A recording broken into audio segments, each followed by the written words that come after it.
Jay Crawford, Adam the Bull, Garrett Bush, Dustin Fox, Jason Lloyd, Tyvis Powell, plus, ba-da-da-da-da, you're loving him, Mikey McNuggets. And so many big names, it would take me hours to say all of their names. The ultimate Cleveland sports show starts now.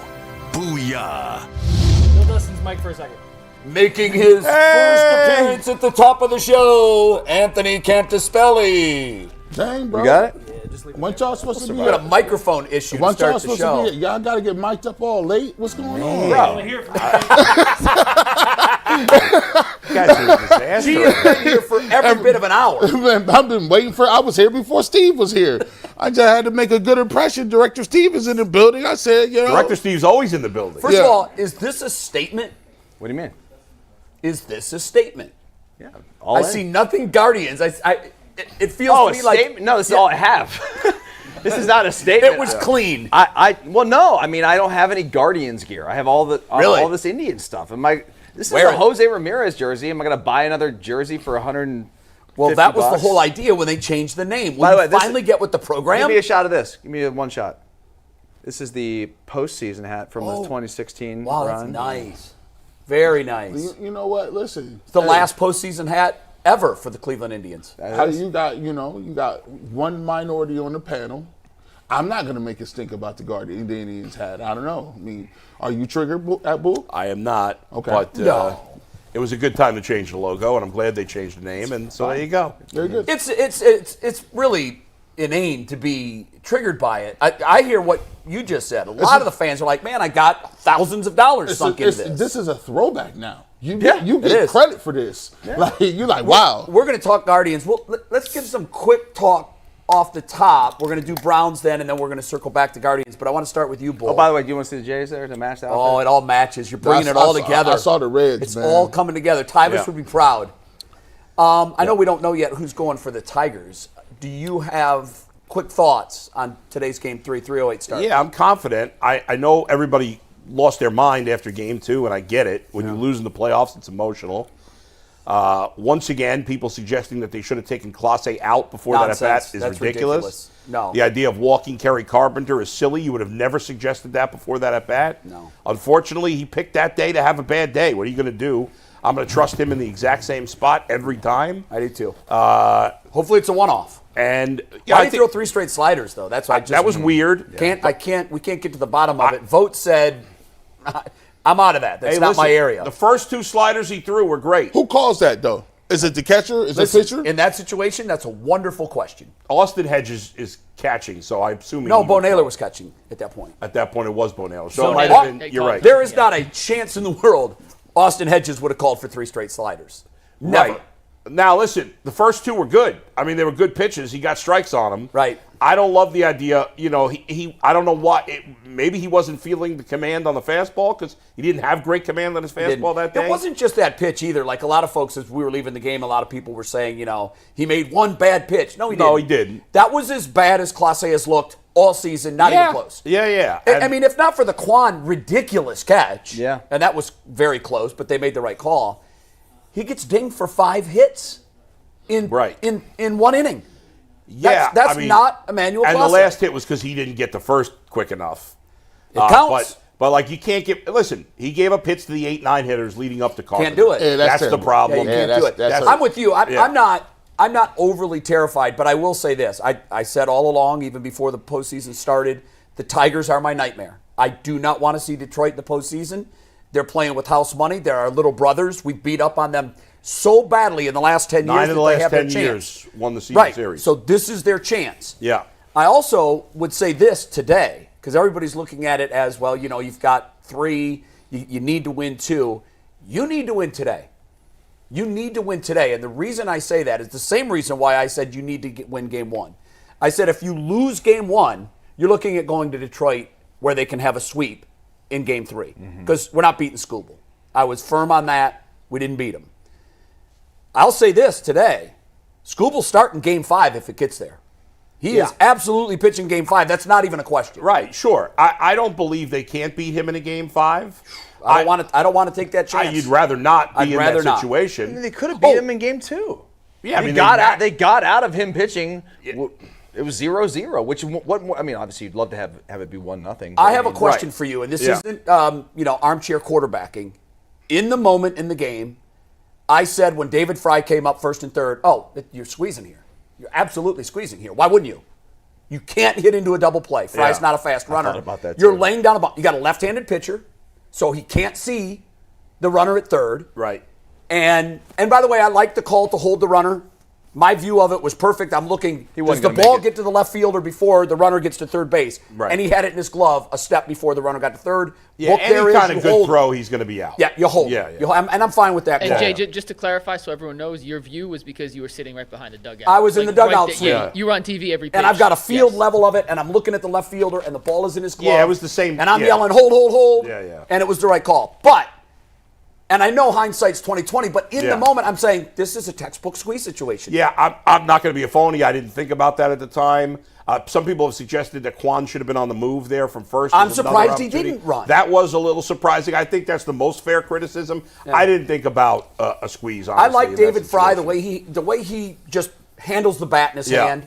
I like his chances to get a bunt down. You got a lefty on the mound. He's going to get a great break. A lot of times, this happened to me once as I was pitching.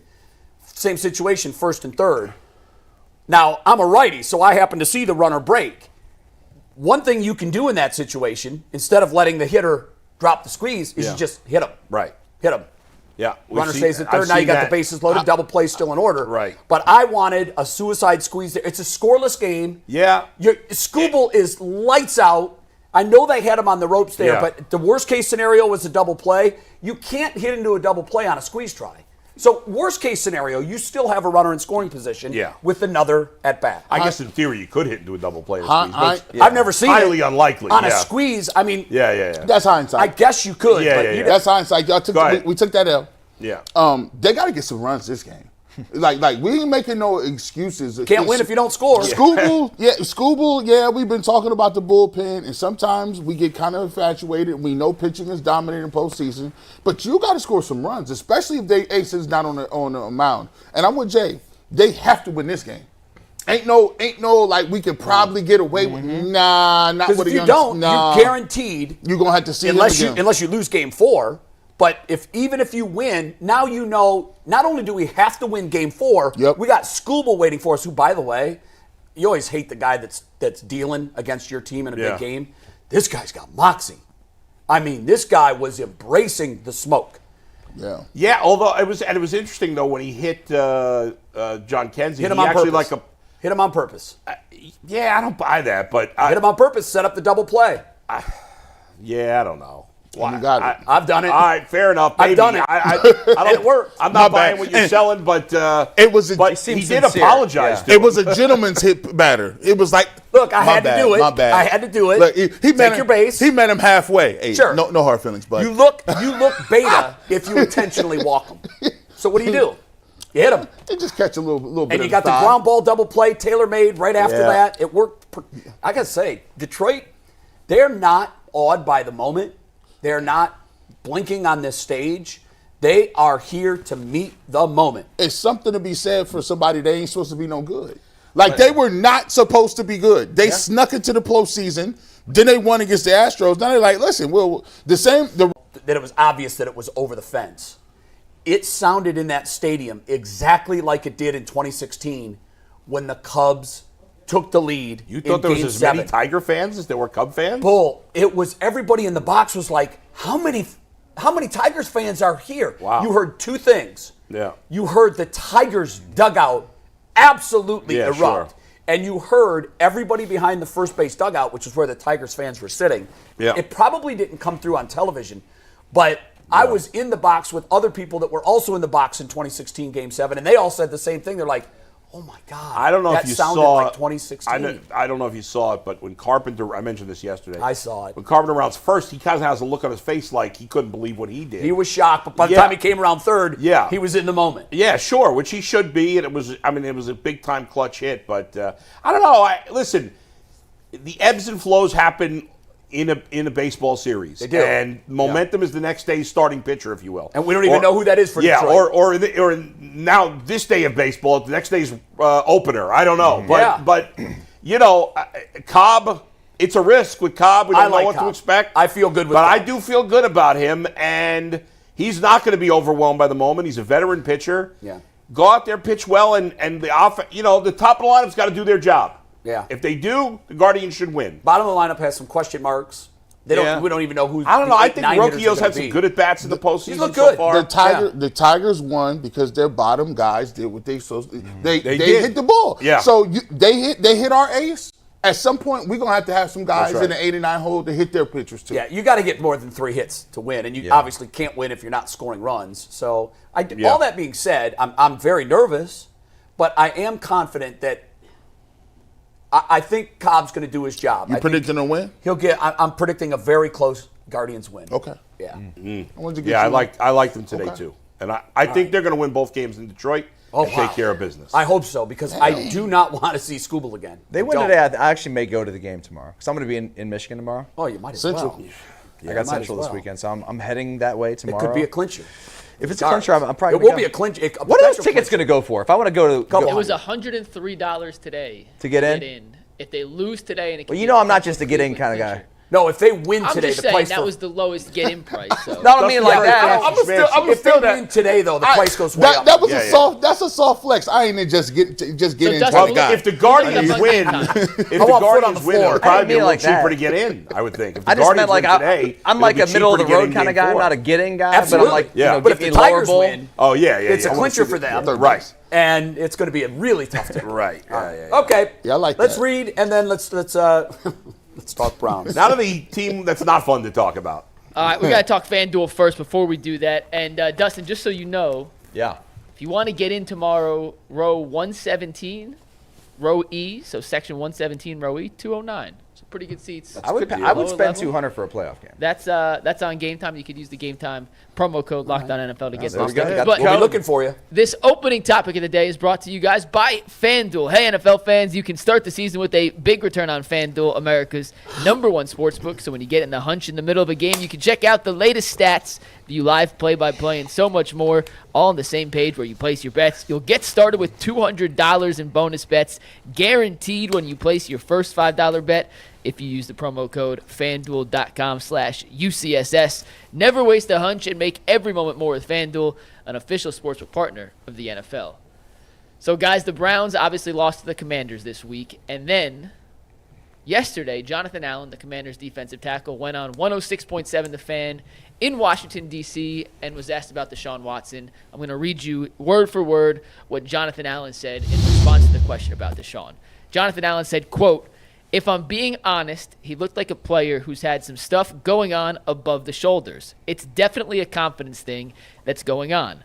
I always tell people it doesn't matter how great of a player you are. If you don't have confidence, you're not a good player. I would say that this is the biggest difference. I think physically, he's probably not as athletic as he was 6-7 years ago, however long it was, but I still think he has that potential. I don't know, man. I don't know. Football is a weird game, man." He points to it being a confidence issue for Deshaun. For the sake of this, let's say it is a confidence issue. Can you play your way out of a confidence issue mid-season when things aren't going very well? Is that possible? Oh my God! I don't know if it's. I just can't even take it anymore. I can't. I don't care what the floor is reason yours. I'm sorry to cut you all off. No, you're not. Mike. I love Mike. I love him.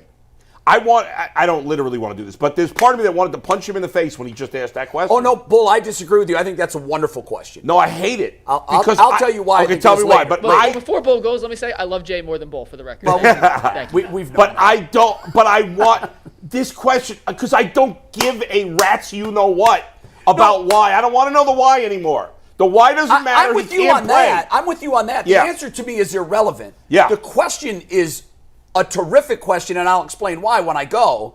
But forget your anger and that we already have our answer. Yeah. But do you think? No. Okay. No. Then there's your answer. It's been 4 years. Yeah. Well, by the way, we have the same question. Answer. It's a question you hate. Yeah. I love. No. Okay. No. He can't be. This is it. Yeah. He's kaput. We all loved the trade, except you didn't love it. I hated it. Most of us loved the trade. There was no rational human being that could have possibly thought that Baker Mayfield was a better choice quarterback than Deshaun Watson based on the knowledge we had at the time. And we were wrong. I was wrong. Deshaun Watson sucks. He's washed. He's never going to be good. Never. It's over. Kaput. You've got players of the other team saying, I don't know, it's a mental thing. Plus, of course, he's lost some physical gifts. He doesn't look like a great. Look at the great athletes in the league. Look at Lamar. Look at the guy Jaden he played against yesterday. Well, Jaden Daniels looked like Deshaun looked he 4 or 5 can't years move ago. like that. The physical is not what it was. The mental is shot. He's finished. If he was going to get over those mental hurdles, it would have happened already. What's going to change? Why all of a sudden would he do it? He surrounds himself with the wrong people. He's probably not actually going to therapy, which he should be in if he was really trying to get himself help. All he does is go on Instagram, putting pictures of his clothes. You can't say that. You don't know if he's going to therapy or not. No, That's what he said. He said he's probably not. That's my guess. That's a guess, yeah. It's my guess. I don't know. I hope he is. If he is, maybe he's got a chance. But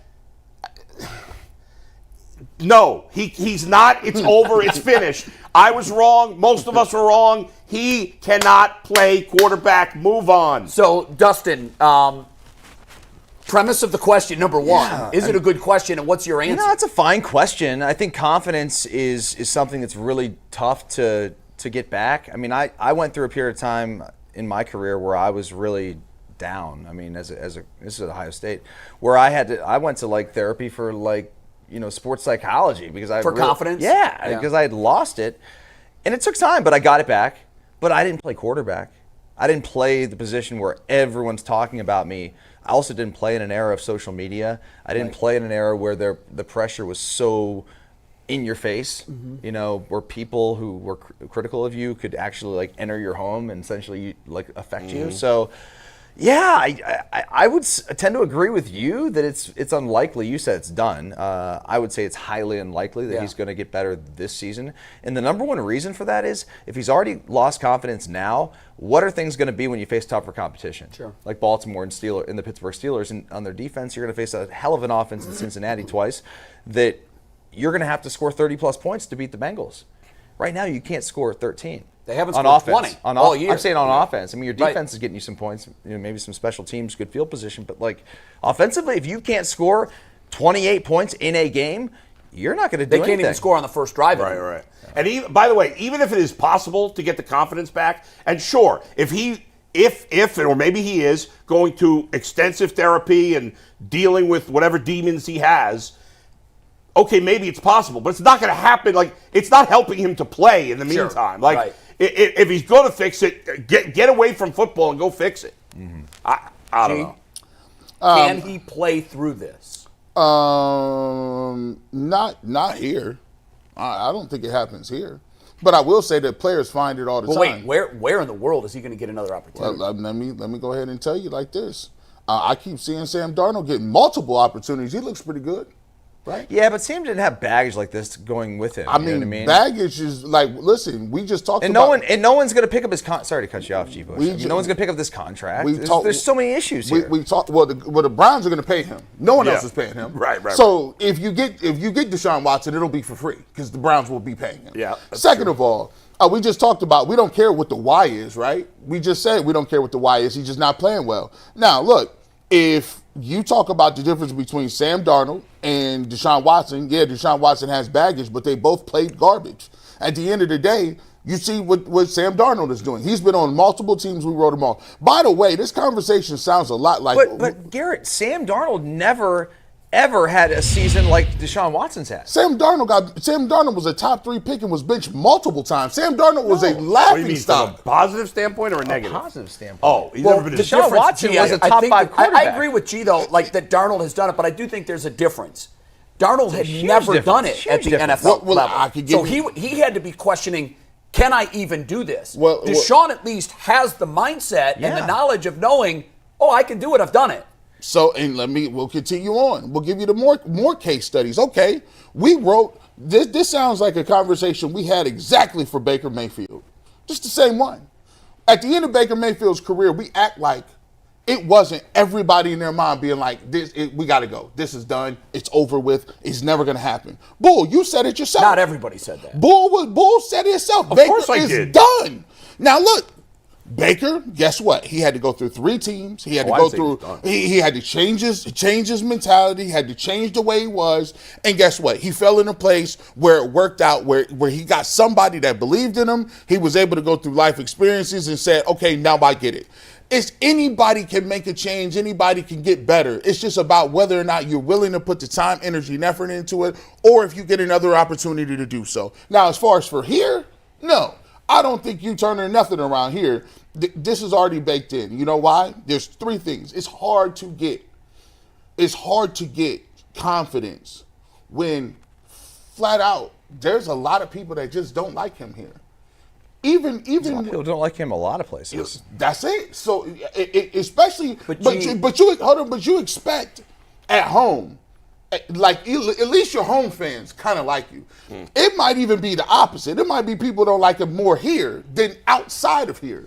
So when you play bad, and when you got people that want Baker, you got people that say we should have kept Flacco, and you're playing like trash, and the team is playing like trash around you, sometimes that's too insurmountable. He's not going to do it here. It's not going to happen. The question was, is he going to turn it around? Can he play through it this year?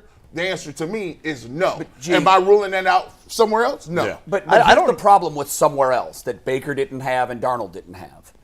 The problem with Deshaun doing it somewhere else is someone's going to have to step up, one of the other 31 teams, and say, Cleveland, we got the $175 million.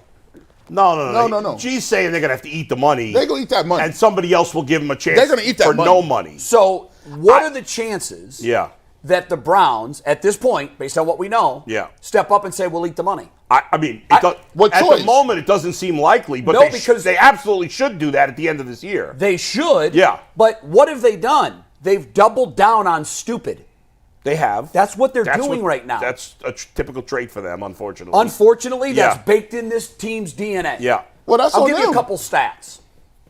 He's played now 17 games. It's a full season in Cleveland. Yeah. Spread out over 3 years, by the way. Yeah. He's thrown 19 touchdowns, 14 interceptions. That's not it. I actually think, and now that's terrible, and Sure. I actually think, in my better opinion, than I thought. it's. I think he's played worse than those numbers would indicate. yeah. And those numbers you know are what? bad. You're right. Because when I counted them up, I'm like, Yeah. wow, it's not as lopsided as I Right. figured it was. Jay, Yeah. you one off. It's But- 18 touchdowns, by the way.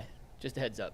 No, he threw 7 his first year, I'm looking at it right now. 7 his second year, and 5 this year. I'm looking at it right now.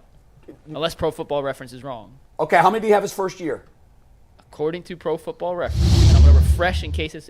Maybe it one of actually- you it actually including a doesn't rushing matter. It touchdown? really No, doesn't no, matter. I mean, I Semantics. want to be right. If it's 18, then it's 18. But According to Pro Football Reference, 765. Point's still relevant. so I had him with 7 last year. I'm just looking at Pro Football Reference Okay. right now, yeah. Either way, the numbers suck. The numbers suck, and he's been terrible. Will somebody give him a chance whether it's if the Browns Check cut that. him? ESPN has him for 7 in 20. When you say like Deshaun, We'll dig into it. But Jay, Yeah. finish Hold your on. point. So 'cause here's that my actually bigger isn't your point. Yeah. That stat isn't the dagger to me. Yeah. Here's the dagger. He has settled more sexual lawsuits than he's thrown touchdowns That's true. by a substantial margin. The one thing that we could say, well, Baker came back. Yeah. Now remember, Baker had been passed around like a used baseball. He played terrible for 2 years. He was awful in Carolina. Yep. He went to LA and resurrected his career. Particularly with for me one on game. that, on was that really just Thursday one night. game. One Yeah. game. And it was prime time. What he did was unbelievable. What he did in LA was impressive enough for Tampa Bay to step up and say, we're going to pick him to replace Tom Brady. But it was- and they don't yeah. regret that decision. Well, they also were thinking that they were going to be a bottom tier team and looking for a new And look- quarterback. and look what happened. So they're like, okay, a little. Bull had them last risk year as a versus reward. 5-win team before the season. Yeah, They I made mean, the I think playoffs. most people probably. So what I'm would saying have is, and I don't think this Yeah. is really up for any debate, he's resurrected his career. Yes. But he didn't settle 24 sexual assault lawsuits against him. I don't think Deshaun Watson is going to get another job. I don't either. No, I don't either. But Now- why would somebody give him another opportunity? Yeah. How do you sell that to your fan base, to guys? compete, to be a backup? Yeah. Maybe without the sexual assault baggage. Maybe. Certainly somebody would have given But him. Yeah. who is going to step in front of a microphone and sell their fan base on? Here's your answer. Dude, Here he is. If Kaepernick couldn't get a look, Right. and he didn't. I mean, his stuff was assault, nothing. He didn't settle any I mean, sexual assault lawsuits. some people were Kaepernick got offended. blackballed by the league. Here's Okay. the reason Well, I think Deshaun's probably going to get blackballed by the league too. for a I different mean, reason. Right. Partly because of his play. Yes. I mean, Well- listen. I mean, let's keep it real, man. Like, I mean, there's Brett Favre got another job, right? He had all kind of assault charges. He had to pay people. No. Well, hold on now. He didn't pay nobody. Not all kinds. He had a couple. He had the issue in New York wasn't that with the team sideline reporter. Right, but we didn't know about that But till let's his not career say was all over. kinds. But listen, here's what I'm Let's going be to say. accurate. Here's what I'm going to say is one is enough, right? Well, okay, you're right, but 24 is like, what the hell are we Yeah, doing? but we didn't know about that before he's playing. I keep telling y'all. No, that didn't come out until after he went to the Jets. I keep telling y'all, listen. Yeah. If you want to dip back into when you start dipping back in, and you could get rid of Deshaun Watson because he ain't no good. Yeah. But at the end of the day, I'm not going to be lumping all kind of allegations in on it to put the scale over the top. But G, would you agree But with you this? have- We've never yeah. seen anything of this scale, not even close. Are you serious? Where? The presidential election. What are you talking about? No. G, let's Hold on, please whoa, keep it to whoa. football. No. Ain't no keep it to football. Oh, so now we're going to turn politics. It ain't politics. It's sexual assault. Somebody accused Joe Biden of rape. Guess what? What happened to that? And he didn't get blackballed either. No, he didn't. And let's just keep it to football. Let's be smart. Let's be smart. What is it? No, hold on. Apples to apples. Assault is assault. Here's the problem I got. We take and pick which one we're oh my gosh, we can't believe this. We've never seen this before. Yes, we have. We see it in everyday life. And we're fine with it. Gee, I think everybody here on this panel, and I don't know, maybe not. If you're going to keep it to football, keep it to football. And when I say keep it to football, if he's not good, then no one will give him a shot. Right. I don't need to put, hold on. I don't need to continue to put allegations on top to make my point. My point is, if it's football, keep it football. You see how that works? I agree with everything you're saying. However, whether you explain it away. Go ahead. No, Jim. Try. Go ahead. You have to admit that teams will factor that into a decision whether they should bring him in for competition. And Bull, they will should. They not? Bull, they should. I'm talking. Yeah, but will they? Here's what I'm talking about. Yeah. My point is this: as an individual, as a black man in this country, you get tired of people factoring in when it makes sense for that. If you're going to factor it in for everything. You're right. And, well, gee, that's what I'm saying. I'm saying let's factor in everybody that's played football. When I say this is unprecedented, show me anybody else that has settled 24 sexual assault lawsuits, and I will bury them too.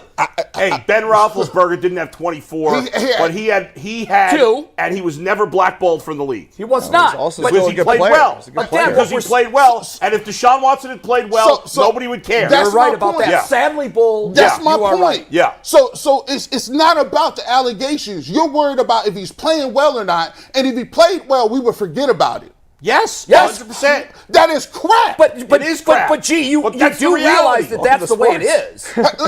But here, guys get away with stuff when they're. Let me ask you this. No one said this is the right thing. Remember Punt God, everybody? Everybody remember Punt God? Where's he? I was just going to say. Got a job he now. got a job. Where is he? But he was out of the league. Chiefs kicking He's a his back starting punter. punter for the Chiefs. What happened to him? Yeah, he got cut. Blackballed. And Blackballed. not just cut. I was just going to say make the same point. He was Punt God. He was the best Later punter. came out that the female that made the accusation made it all up. I've been clear about. And then he got cleared. I've been clear about this finally, from day one. if all 24 of these women's stories are refuted, then we can wipe all that clean. But all of it. I've been clear about this from day one when it came to Trevor Bauer, to the punt guy, to Deshaun Watson. I hate the fact that we sit here and act like women have no possibility of lying. It's crazy to me. I think at this point we've gone too far off track. Yeah, But- I feel like we should get back on track. No, Which is right for me to say. the point of being on track is this. Yeah. If we're going to sit here and have the conversations about the football, I'm talking about the football. I'm not going to 35 allegations and blah, blah, well, blah. whether Deshaun Watson ends up on another team after the Browns is not really Doesn't really. Okay, And I don't gee, even care. I would be with you if it was 1, 2, maybe even 3. But the reason I think this has to be factored in is because I'm just looking at it from other GMs' point of view. Are other GMs going to ignore it and just look at the football? Fair or not, they're maybe not if gonna it was ignore it. 1, maybe if it was 2, not if it's 24. They're not going to ignore it, so we shouldn't. They're either. not going to ignore it because he's bad right now. Right. Everybody ignores it. If he was bowling out, Yeah. he would be a And that's comeback absurd player that that's of the year the case, story. but that's it is what it is. I'm just to be honest, and I'll let Dustin say what he wants. To me, that's a moral compass, bro. I don't care about that. Me individually, you don't have to cower down to those standards and say that's just the way it is. That's BS. You can say, I don't agree with that, and I don't care what any general manager say. In this country, until you are proven guilty, until you go through a court trial, until you go through all these things, you got an opportunity to say, I did not do that. And guess what? Here's the point. I agree with that. And so my thing is this.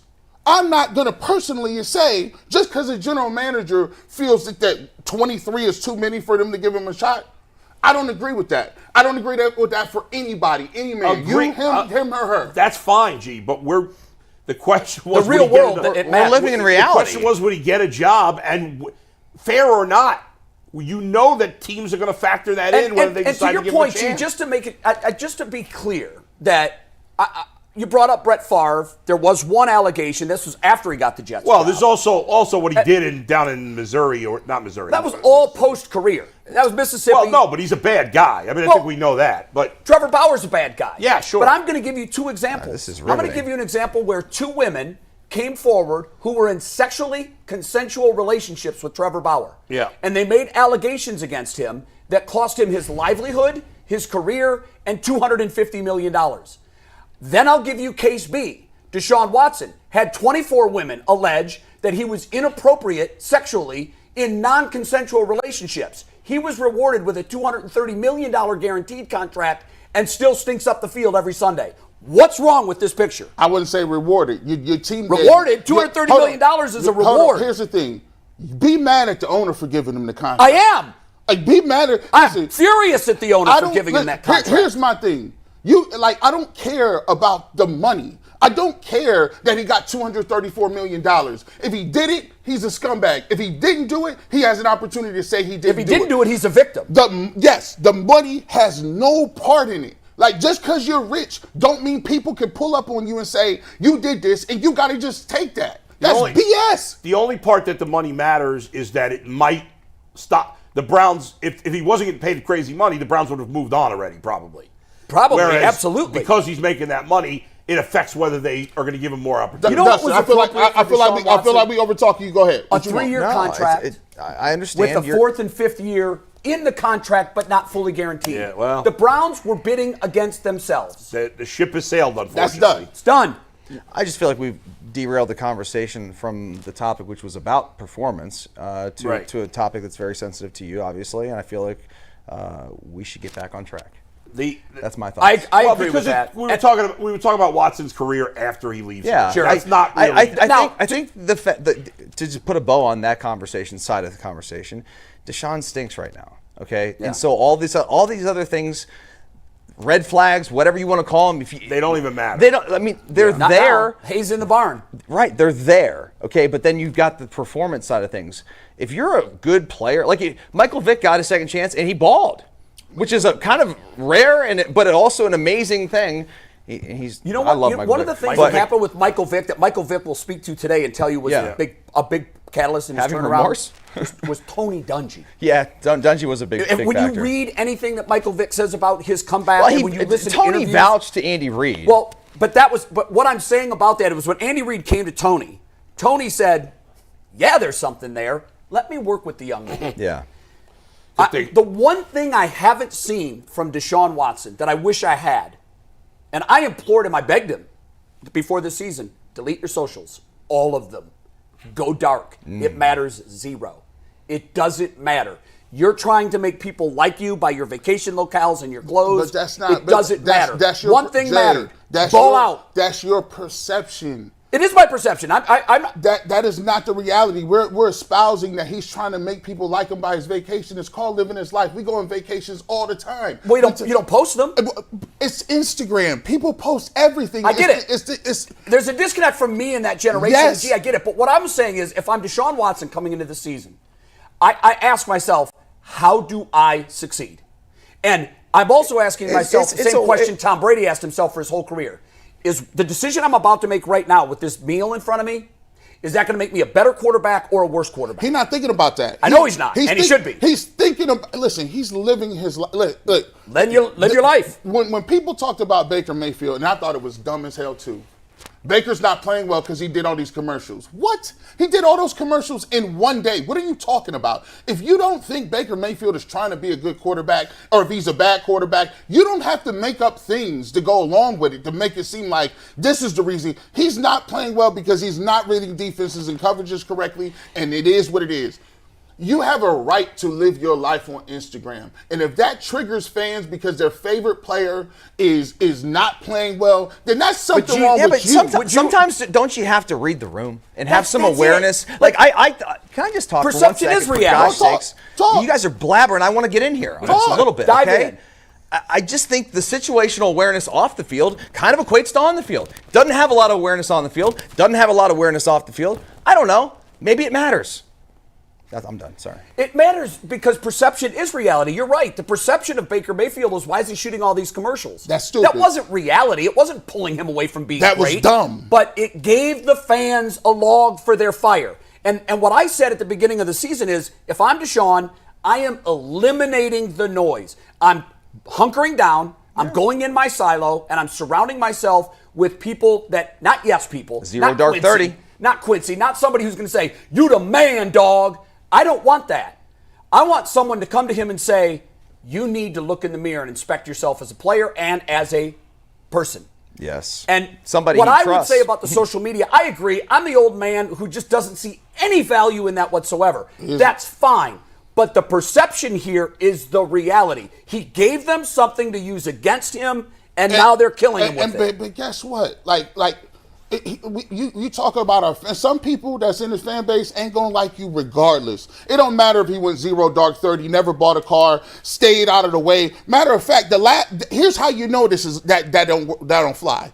Last year when he had surgery, those same fans said Deshaun Watson is in the press box instead of being on the field with his team. They did. That was stupid. Why would you have a surgery, be on the sideline so somebody can run into you, just so you want to make it like he doesn't care about his teammates? What? They did this, hold on, same thing Odell Beckham Jr. Odell Beckham Jr. never tweeted out after his surgery, congratulations, Browns. People be looking for stuff, and these is facts. Like let's go back and watch it. So if people want to act like that's the reason they don't like him, so be it. Because they're fickle. They're going to move this way or that way. To your point that there were going to be fans that didn't like him anyhow, I would say this. Question. How do you make all of the fans of your football team like you? Win.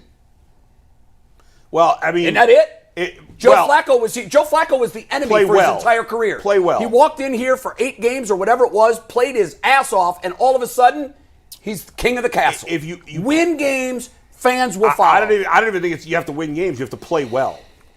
Winning, ultimately, it's a winning-loss business. Okay, but it's also stupid to some degree to judge quarterbacks based on wins and losses. Well, but that's what fans do. Especially in a small sample size. It doesn't make any sense. He balled out Sunday and Indianapolis lost. He's getting love for his 350 yards and 3 touchdowns, but not if he would. If he would have won, it would have been more. And Joe Flacco played good here. We overrated how he played. He threw a ton of picks. He made his mistakes. He won games and got us to the playoffs. He contributed to getting to the playoffs. He won a few games at the end of the year. A bunch of guys won games. They were all big. But still, if you play well, the fans like you.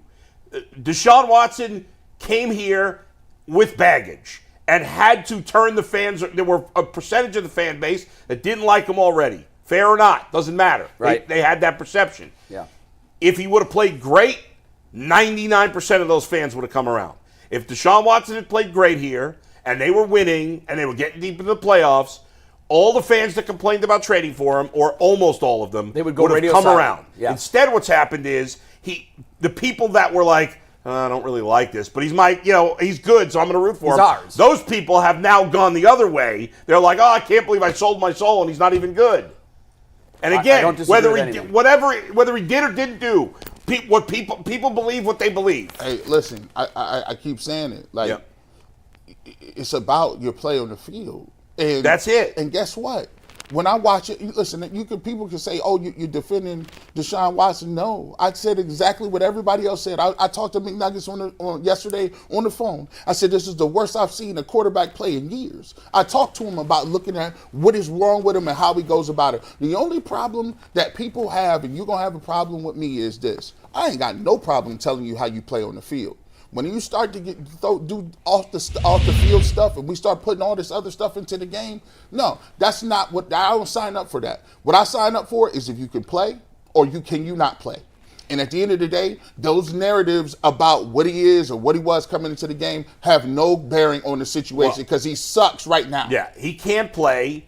And Kevin Stefanski is failing the entire team by not benching him now. I agree with that. And I don't care if it's a that. Jimmy Haslam call. If you're Kevin Stefanski, you have to bench this guy. Yep. And today's Wednesday. He's speaking. When is he speaking, Mike? 12:30. 12 o'clock today. Okay. I'm hoping. I said this Monday. I doubt it, but I'm hoping he comes out today and says, hey, I thought about it. We need to make a change. I said exactly what you just said Monday. Yeah. I said my hope is he had a long flight home. Yeah.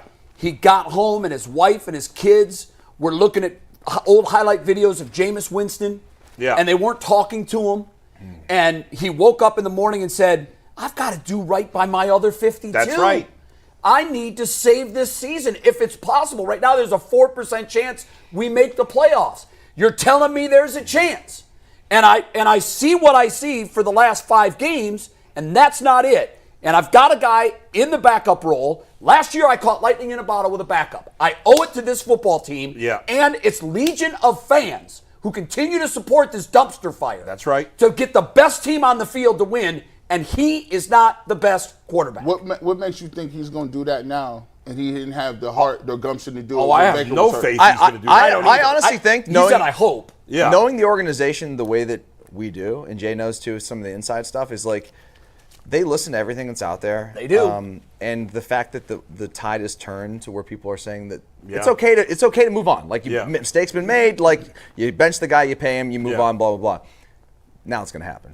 I hope you're right. You'll see. I mean, it's either going to happen today or it'll happen next week. But I think it happens after days. another embarrassing offensive performance. Oh, yeah. But I'm it saying, will then be an avalanche of criticism. But every national voice out there is saying this is Stephen ridiculous. A, Sims. I mean, you even name Shannon it. Sharp jumped Shannon off Sharp jumping on. Yeah. Like, so when these people start, the tsunami starts, right? They're always reactive to it. It's not just the change at quarterback. Kevin Stefanski also has to tell. He's got to get on the, whether it's Jimmy or whoever. He's got to get on the phone with Jimmy and say, hey, here's the deal. I'm the head coach of this football team. A, Jameis Winston is the quarterback. B, I'm calling my offense. My offense. That's it. Yep. You don't like it? You could. We saw your option yours is for to fire 5 me. weeks, Paul DePodesta. That's right. No, I don't know. I mean, that. Hold on. Yeah. I know where you're going. Yeah. Does anybody here remember this storyline? When it came out that Paul DePodesta actually has right of first refusal on the game plan, he is involved in stalling the game plan. Am I the only one that remembers that storyline? Yeah, I remember Am I that. making that up? He got to sat in on the meeting when they go over the game. Well, plan. I remember I don't a remember specific him having storyline. first- Mike, I don't know, maybe you can find it online. It was a couple of years ago. Somehow, some way, and the Browns are not a tight ship. Stuff gets out. Yeah, that's true. Stuff gets out. Unlike Tighter the now Guardians. than it was, but yeah. Yeah, well, they have circled the wagons a little bit, Yeah. but stuff gets out. And if I'm not mistaken, a couple of years ago, there was a story, and I don't know that it had ever been corroborated because it can't be, because the Browns are never going to admit to that. Yeah. But the story was Paul DePodesta has the final stamp on that playbook for any given week. He can put things in, he can take things out. And I remember at the time thinking, that's why I've been so anti-Paul DePodesta and the way this organization is run. The guy had his background in sports was baseball. Right. And you're going to tell me that he's qualified to sit there and tell a head coach whose life has been the game, who has risen the ranks and had success enough to get the label of head coach, you're going to let a former baseballer who never won anything put a final stamp of approval on a game plan? Yeah, I don't remember that specific. If you're right, then that's a disgrace, I'm kind of obviously. questioning it because Yeah. Mike's found something. Tony Grossi wrote an article in 2022. It doesn't necessarily say exactly that, but I'll read you two little snippets. Maybe I'm that I found misremembering it. in a quick search. I just searched Paul DePodesta, Browns game plan, final say. Let me do a Prize Picks read real quick before we get to that, just because we. That's fair. Leroy, by the way, has no power. He's not going to join us. It's God. not because of the hurricane. He said it's not because of weather. He just good. His town lost power. So I'm gonna do Prize Picks read, then we'll get right back into this conversation. But Prize Picks is America's #1 daily fantasy sports app with over 5 million active members. Prize Picks is the easiest and most exciting way to play daily fantasy sports. Unlike other apps on Prize Picks, it's just you against the numbers. All you do is pick more or less on 2 to 6 player stat projections and watch the winnings roll in. Prize Picks puts their members first, so all withdrawals are fast, safe, and secure when your picks hit. You get your money back in as quickly as 15 minutes. Download the Prize Picks app today and use promo code LOCKEDONNFL and get $50 instantly when you play $5. That's code LOCKEDONNFL on Prize Picks to get $50 instantly when you play just $5. And you don't even have to win to receive that bonus. It's guaranteed. Prize Picks, run your game when you want. Okay, this is from the Tony Grossi article. 2 little snippets after a quick search. So if there's more in-depth stuff, I'm sure it's out there. This is just 2 little snippets from Tony Grossi. Quote, Paul DePodesta has pretty much convinced owner Jimmy Haslam that the only way to build a Super Bowl team is by consistently throwing for explosive plays in the passing game, apparently no matter the weather conditions. Stefanski's job is safe because he completely adheres to DePodesta's advanced statistics or analytics models and not resisting them. Disagreeing with or rejecting DePodesta's research could be Stefanski's quickest ticket out of town. Quote, in the article, Haslam believes in analytics so much, the source said in an electronic message. I think the head coaches try to please him throwing the ball. We sat in countless meetings about how important it was to throw the ball. A 4-yard run was of no value on the analytic chart, and it was about a 13-yard pass and more. Only 7-yard runs were of value. Depot came up with some magical score that they followed to a T, end quote. Okay.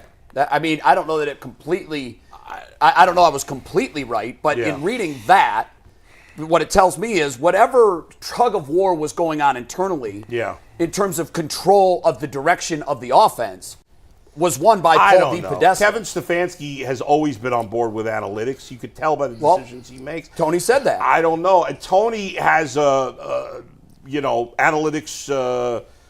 He's anti-analytics. He doesn't understand analytics. By the way, I could be wrong. Yeah. By my recollection, I thought it was a Mary Kay report.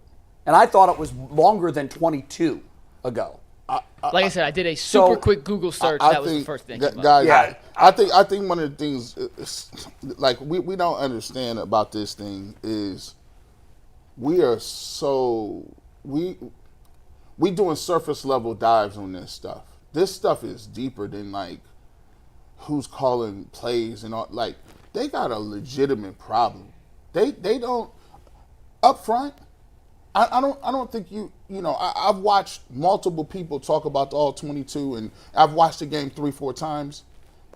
It should alarm every single fan that your offensive line does not even look like they know who to block from play to play. And I know we get on the quarterback and the quarterback is a shiny thing and I say, listen, I live in reality. I understand that if you are the quarterback and you're not getting it done and not playing like he is it, somebody else gonna come get you because that's the way the world works. But the Browns have a bigger issue than just quarterback and who's calling plays, and they have no cohesive running format, no style, no scheme. They don't even have people that know what they're doing up front to block people. They don't know. Like I'm watching guys that break this stuff down for a living say, I multiple times, what route is Amari Cooper running? What route is that? He just kind of ran up and stopped. Like, why are they sliding to protection to the left when they don't need the slide protection? You're giving a guy a free run at the quarterback. But this is never, to your point, G, that's never been, these questions you're asking now, we've never asked those questions in the past 4 years with Stefanski, have we? Well, here's the thing. Yeah. Stefanski is your coach, right? Right. When Bill Callahan left, why did he choose a first-time coach to run his run game? Why? I don't know. That's baffling to me. That's malpractice. The best thing about Kevin Stefanski is he had people in different positions that were experienced, competent, and knew what they were doing. Then you turn around and say, we're getting rid of the tight ends coach, we'll bring in Tommy Rees. He's a college guy. You're going to get rid of Stump Mitchell, we're going to bring in Deuce Staley. Okay. You lose Callahan, you bring in this Charlton guy who was coaching at UConn. And he's gonna run your running game? You got a new offensive coordinator, a new offensive line coach. He's picking those people. Unless Jimmy Haslam's picking those guys too. That's the thing I'm talking about. It goes so much deeper than what it is in calling plays. It's, can you get people to play hard for you? Right now, 4 years ago, we never had people say, are they playing hard for Kevin Stefanski? I challenged that. Even last year. Last year. They're not playing hard They're now. not playing hard. The coaching staff, you have the opportunity. You're the one who picks these guys. The time management stuff. The timeouts when 12 men on the field 2 times in a row. Like, the problem that I have is this team looks like a good college team. I don't think they beat Alabama or Ohio State some days. Man, Alabama just got their ass kicked by Vandy. And that just goes to show you how bad they are. Wait, did we just say Vandy's better than the Browns? Right. Like, so I watch it and I say, hopefully they can put Jameis Winston in the game and it sparks them, and some of those few runners are going to be eliminated because Jameis will move the protection the right word. Jameis will get to his third step and let the ball go. And maybe that'll give him a little bit of a spark. But my thought process is this. If he waits too long to go to Jameis Winston, people going to be checked out then. Well, they're checking out. Yeah, I mean, the Browns are not, we all know the Browns are not making the playoffs, but if they have any remote hope of making it, they've got to win this week. Well, you're not making it at 1-5. No, I mean, it's 5% or 4% at 1-4. At 1-5, it's probably never been done. They would already have to probably win right now 10 of their last 12 games. I found the article that sparked my memory. It goes back to 2020. It was written by Forbes, and the headline is "Demystify." Now, this was 4 years ago, guys, and we still haven't seen what's back behind the curtain. The headline: Demystifying the mysterious Paul DePodesta and his analytics-grounded process. I won't read the whole thing. I'll just read a couple of things that jumped out at me. And the way it starts is funny but sad.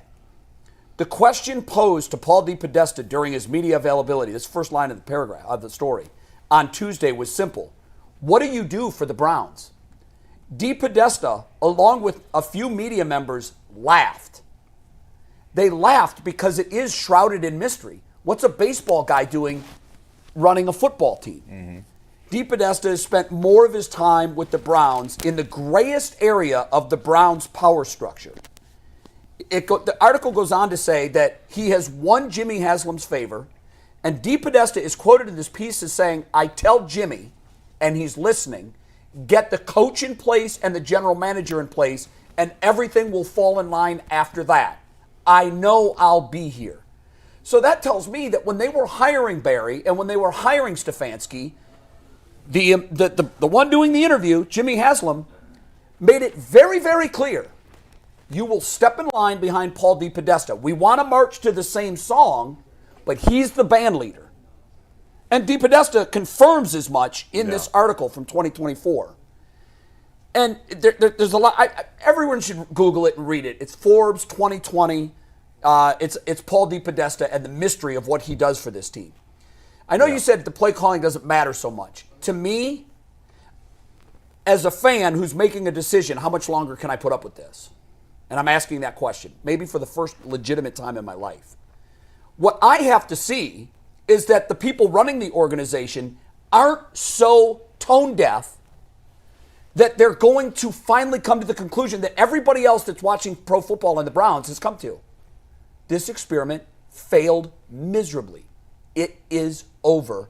Turn the page. That's it. By the way, and if they can't come to that conclusion, I don't know how long I can blindly march behind this song and with this band that's going to walk me right over a cliff.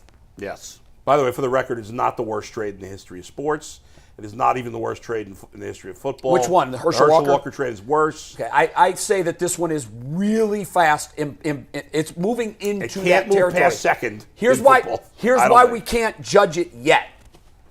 Because of the 5 starters that the Texans have, because of that trade. Right, but they didn't get Stroud because of the trade. Now hold on. Yeah. If you would have asked fans 2 years after the Herschel Walker trade, it might not yet have risen to the level of worst trade in football. History now records it as such because it netted Dallas 3 Super Bowls. Yeah. We don't yet know what it's going to give Houston. Right, what we do know is this. They have 5 starters that they would not have on their But roster. they didn't get Stroud because of that. No, people want to say they have C.J. Stroud because of that trade. That's false. What they do have is 5 starters. Oh, it's the second worst football trade I've ever seen. And here's the thing, Bull. What if the Texans become the Chiefs? Which, by the way, isn't that far from, it's reasonable. They've got the quarterback. They've got the wide receiver. I'm still going to say it's the second worst trade What in if the they history win of football. 4 Super Bowls in the next 5 years? For me, I'm still going to say second worst trade in the history of football. But that's still pretty damn bad. I think it unequivocally would be the worst. And here's why. They gave up not just $230 million in guaranteed.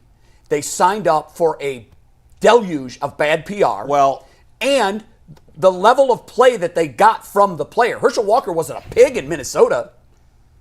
No, he was okay. He was okay, but he wasn't a pig. No. And all of that being said, it's not just that we got Deshaun Watson and gave up $230 million. We gave up 3 first-round draft picks, 2 third-round draft picks, and a 4th-round draft pick. So you could say it's the second worst trade of all time and the worst contract extension of all time. Well, that's unequivocal. Two separate That's entities. unequivocal. Guys, we got Shaun King waiting in the wings, so let's get Shaun in here after a quick word from Hillsdale College. Time is our most precious commodity, so don't waste it scrolling through the same mind-numbing content for hours and hours.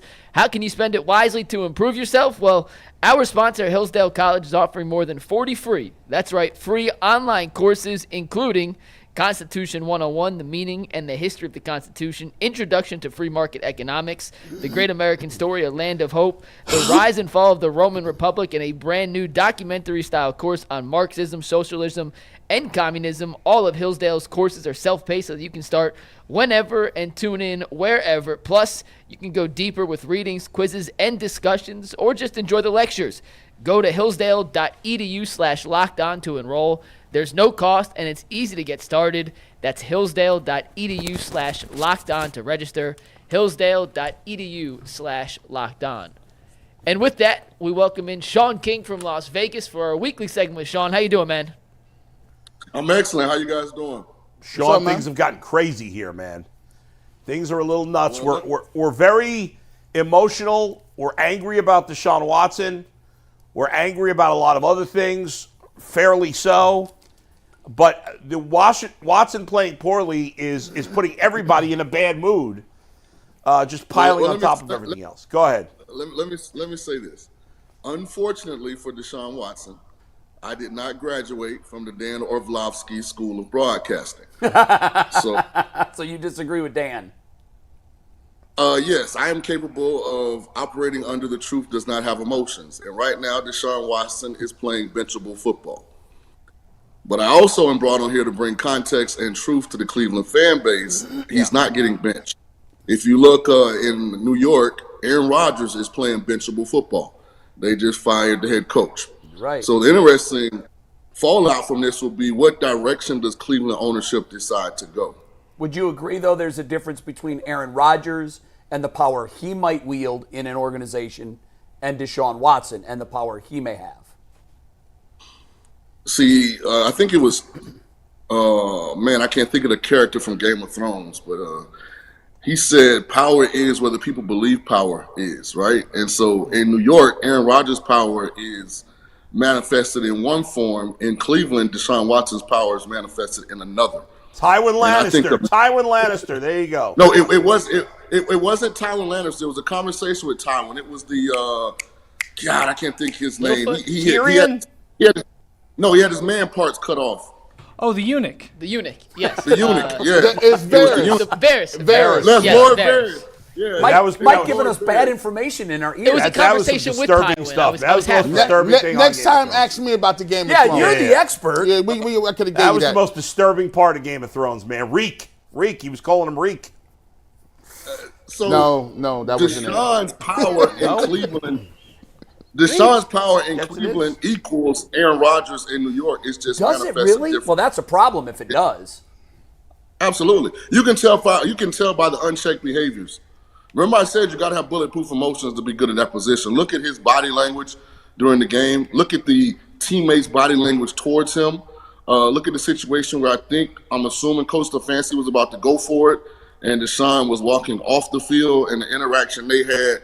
Like, here's what NFL teams don't get. This is not just a Cleveland problem. And listen, these guys aren't kids. They're players, but the behavior part still is applicable.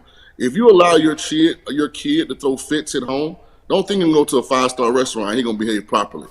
Like, they've allowed these behaviors with Deshaun Watson to kind of just keep going, missing all these layups in practice, not having great body language, not really being an assertive leader. And now that things aren't going well, they're just being magnified. Great analogy. Sean, Great analogy. When I was watching it, and I watched it twice, and the first time I watched all the plays, it just stood out to me like, there's a play on a check release where I think they kept in, it was Pierre Strong on the left-hand side, and they check release on the other side with 2 receivers and 5 empty. And it was like a 3rd and 12 or something, and Deshaun has a clean pocket. He's sitting there. All he got to do is check it down to Pierre Strong, and he gets 8 yards and possibly can extend the ball and get the first down. It just seems like there's times where he just won't, like you said, he just won't take that layup and trust his teammates to make a play for him. Like, he ends up rolling out, pump fake, and get hit out of. You're responsible for it. Because it's very easy at quarterback to kind of focus in on the fact that, okay, they're not pass protecting well. Like, we don't have a lot of speed at receiver. Stefanski's not calling the right plays. It's very hard unless you have great coaching to be like, man, I'm not throwing the ball in rhythm consistently. I'm not making the right pass protection checks. I'm not making the accurate throw. Like, I had a rule in practice with my quarterbacks, guys. And here's what I talk about: learned behaviors, accepted behaviors. If they missed a layup in practice, we had to get another rep after practice. So that means if we're in 7-on-7, the running back's in the flat, we throw the ball behind him. That's not a completion in my book. Like, we got a clean pocket, guy running a dig route. We got a deep ball open. We overthrow it, throw it out of bounds. You got to train the quarterback. It's your responsibility to damn near be perfect in these situations, because there'll be enough imperfect situations, and you can tell he's not being held accountable to that level. And so it's very easy for him to go into this bubble and kind of blame others, at least internally. Shaun, at what point does the locker room, because you've been there too, although you played the position, everyone's probably like thinking, is he good enough or is he not good enough? Because the teams I played on, we didn't have great quarterback play, and we were always amongst ourselves kind of talking. I'm like, this guy's kind of looking like a little whatever. The point is, if the team saw it and the coach didn't see it, there's a disconnect, right? I mean, at what point do we get there with this team? So I think the one move that the Browns made that actually made sense, at least as far as what we're talking about, which is the temperature inside the locker room, is moving on from Joe Flacco and bringing in Jameis Winston. If Joe Flacco was still the backup quarterback, there might be some major issues inside of the locker room. With Jameis Winston, it won't happen because Jameis is too Sean, good. that's a loser's mentality. You're going to eliminate absolutely. competition for the sake of cohesion. You never would. And so, Jay, this isn't about talent, because I think Jameis is a better quarterback right now than Deshaun. I think he can do exactly what Joe did, but I'm talking about the temperament of the player. But why can't you sell that as a good move to get rid of Joe Flacco? Well, I wasn't just saying, let's say it was a good move. I was just talking about it as it pertains to Dee's question. Oh, okay. So about in terms of cohesion. Right, the current state of the locker room. What I'm saying is, well, like Flacco, if Flacco were, Shaun, let me just jump in. I don't want to put words in your mouth, but are you trying to say like Flacco kind of proved something last year that he could take them to win games and go to the playoffs? He's not here anymore, so they don't know what Jameis can do, right? Is that sort of what you're saying, or am I along the lines? I'm not sure. It's sort of what you're saying, but I think Flacco would take on somebody's talking, damn, man, we should be playing Joe. And Joe probably just walk by, like, he keep going. He not going to partake. He not going to partake in the conversation, but he also not going to diffuse the conversation. Well, I know Jameis very well. If Jameis hears those guys talking about that, he going to go directly to them. Hey, listen, man, we got Deshaun back, just like we got your back. If somebody come in for you, then we got their back too. So they brought in a yes man for Deshaun. No, I'm not going to say that because I think Jameis is itching to play. I just think Jameis has been undercut before, so he's he's much more sensitive to it. He's just trying to be a good teammate. I actually think that's a good. I like team think quality, he is being too. a good teammate. I like Jameis, that quality. to do that. You don't need somebody sowing division. And we know Joe. Joe was on the show last year and said he very much wanted to come back with the Browns. I also know this about Joe. Joe is never going to be a bad teammate and start stirring things up. Joe's going to sit there and wait for the coach to realize what everybody else that's watching the Browns has already realized. He knows that day's going to come. But the fact that the Browns let him get away because we wanted cohesion and one voice in the locker room and we didn't want a quarterback controversy, to me, I call that a loser's mentality because I watched it with you, Shaun. When all of Tampa realized a quarterback change has to be made. And here comes this unknown rookie. And within 3 weeks, all of Tampa Bay loved Shaun King and he could have run for mayor and won. You do that by going on the field, balling out, and winning. You were never advocating to take over the starting job, but when you got it, you ran with it. And that's what Joe did. Let me be clear here for anybody watching. The Browns screwed up. Like, this whole Deshaun Watson debacle has not worked out in their favor. I'm simply saying I don't think he's benchable in the current scenario and situation.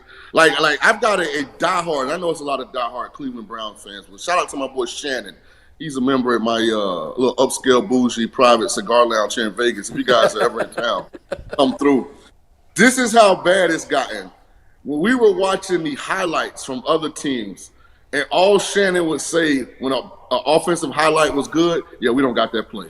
We don't got that play. G. Bush has been saying it for years. I done died there. Listen, before I got in the game, I can't watch, Shaun, I can't watch these games no more. People say, G. Bush, when did you give up on Deshaun Watson? I said, bro, when I watched the 4 o'clock game, when the 4 o'clock game come on and guys is avoid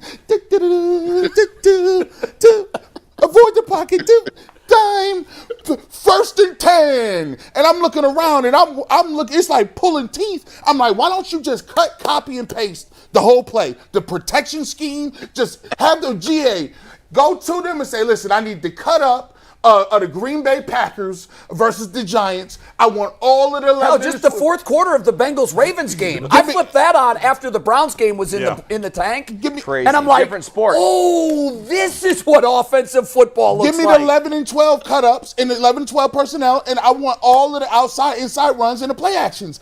And why can't we just steal that? Just steal it and just hold the cards up. We had it last year. Steal it. Hey, let me ask you guys a question. You're so funny, G. That's actually my friend Shannon. He's the one that put me onto your post-game show. I got a question for D, because D kind of sits in the cut, and like he's like the silent killer back there. I am. What would you do? What would you do if you were Kevin Stefanski? And put it in the context of not just how he's playing now, but how you would move forward. Because this is an unmovable contract. Mm-hmm. This isn't a trade asset when you're talking about Deshaun Watson. So when you talk about benching a player in that situation, it's not like you're going to bench him for 3 games and bring him back. It's done. No, it's over. You're moving on. So you're cutting him and paying him and saying goodbye. I mean, you sort of need him out of the locker room, don't you? If you're going to bench him, because that's not going to go over well with the team, with him. It's just going to create sort of an awkward situation inside the facility. Agreed. So maybe that's what they're waiting on, because if you do bench him, like he's never going to start again. Never. I have a scenario. Let me throw not for this the by Browns, you guys and see if either of you guys think that this is doable, because I've been trying to think of a safety net, an escape hatch, if you will, and I can't find one. But Jay been working in this basement for 3 years. I've on been this drawing plan. up. but Shaun, pictures. and I don't, and I'll admit, coming into this, there are things about the contract rules that I'm probably not up to speed on. Here's what I would do. I would immediately bench and release Deshaun Watson. And I would hope that a team like Carolina, who I know they're in North Carolina and he played his college football in South Carolina, and that there is a huge wall between those two states. But that geographic region is very well aware of what Deshaun Watson once was and once accomplished. Carolina's got buku space under the cap. And maybe you work this out. You go to the Browns. This is an even better option, I think. If you're the Browns, you call Carolina and say, here's what we're going to do. We're going to trade Deshaun Watson. And we're going to pick up the bulk of his contract. We're going to, give us a 7th-round draft pick, because there's got to be something involved to make it a trade. Mm-hmm. And at that point, the rebuilding clock begins. To me, if you kick this can down the road till it ends 2.5 years from now, that's the day the rebuilding clock begins. I just say, take your medicine, move on from it. Who knows? Jameis could come in here and ball out. He's 30 years old. Jay, I agree. I mean, I agree with Dustin. I think I would just cut him, but nobody's going to trade for him. You're getting him for nothing if you're Carolina. What do you have to lose if you're Carolina? Yeah, but you're getting him for nothing. What is the point? But if you're Carolina, you're saying we want this guy. Like, if you're giving up something for a player, you're saying, I don't know. I just think it's not realistic. But I don't either, but I'm trying to think of an escape hatch. Sean, help me out. Yeah, but that's not if you're eating all the money anyway, there's no escape hatch. Why would Carolina do that? I mean, Carolina... They're not bailing. Nobody's bailing the Browns out on this. Eventually, Carolina's not going to... So what's the answer, Sean? What do we do then? So here's the context, I think, that has to be applied to this. And it's like Jay built a panic room, and he's in it, and he's still panicking. I'm a Browns fan, bro, and I have that. I'm feeling that one. That's crazy. That's a great line. That's a good one. I'm going to put that in my notes right now. Yeah. That's going to be the title of my book. If you're Kevin Stefanski and you bench I'm panicking Deshaun in my panic room, and you guys don't immediately become a top-tier offense, you've doomed yourself. Woo! Talk to him about why that is. Because right now you're operating with a lot of grace. I don't know what it is about Stefanski, because he has had some success in Cleveland, but he has not gotten the quarterback position fixed. And Baker Mayfield having success kind of, to me, taints it just a little bit. But he's operating right now with a significant crutch, because it's much easier to blame Deshaun Watson than it is to pick apart the fallacies and what they're trying to do offensively. And again, I keep saying going back to Deshaun because he's missing his layups. But schematically, pass protection-wise, from a organic mesh, the offense is not very good right now from a design standpoint. Mm. And so if you're the head coach, you do run the risk now. If you eliminate what everybody thinks is the problem and the offense is still bad, you're head on the chopping block next. Good. Well, if he can't fix the offense. It can't be any worse. Yeah, I mean, Sean, it can't be any worse, buddy. I mean, it's like Garrett said, you can't even watch them get a standard 12-yard out for a first down. There's nothing easy with this team. 1 of 13 on third down against the worst defense in the league. Yeah, I was going to say, I was just about to bring that stat up. Washington was the worst third down defense in football, and the Browns went 1 of 13 on third down. That says everything you need. You know how hard. Hey, watch this, guys. Watch this, guys. You know how hard it is to practice all week and get in an NFL game and have 13 chances at something and only succeed once. That's crazy. Against the worst team in the league. And it was the last one, by the way. The conversion was number 13. They were 0 for 12 to start. It was in garbage time. He threw for 125 yards. You're supposed to get lucky. You're supposed to get lucky 2-3 times at least, man.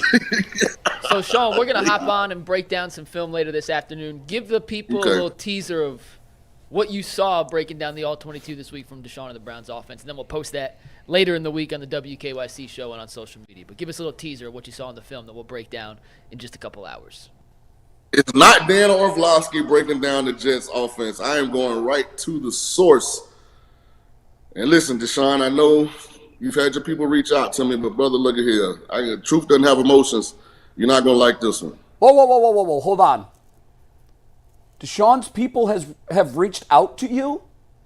I don't know via from him, but what, it was Quincy? No. You wouldn't. I want don't. him I think I'll say this. I think Quincy, and then Quincy didn't reach out to me. I think Okay. Quincy gets a bad rap as far as his control of Deshaun Watson. Did you talk? I think Did you Deshaun, reach back to these I think people or no? I think Deshaun Watson's a grown man. I don't think Deshaun Watson listens to anybody but Deshaun Watson. And Quincy coached not thousands, but he coached 7, 8 other quarterbacks. Yeah, So I think he gets a. Yeah, I agree with you, G. I don't think this is Deshaun going to Quincy for seeking comfort. I call it. I just think Deshaun is kind of. He's a general with no army right now. Can I ask you why? What was the purpose of someone in Deshaun's camp reaching out to you? What did they want from you? But first of all, they said I'm doing a hell of a job. Good, So you are. It wasn't like a. Yeah, it wasn't like a. It was actually like shit. I wish. Excuse me. I'm some shoot. You I can wish. curse. You're good, Shaun. Don't worry. I wish he would actually like pay more attention to it. You said that? But I did.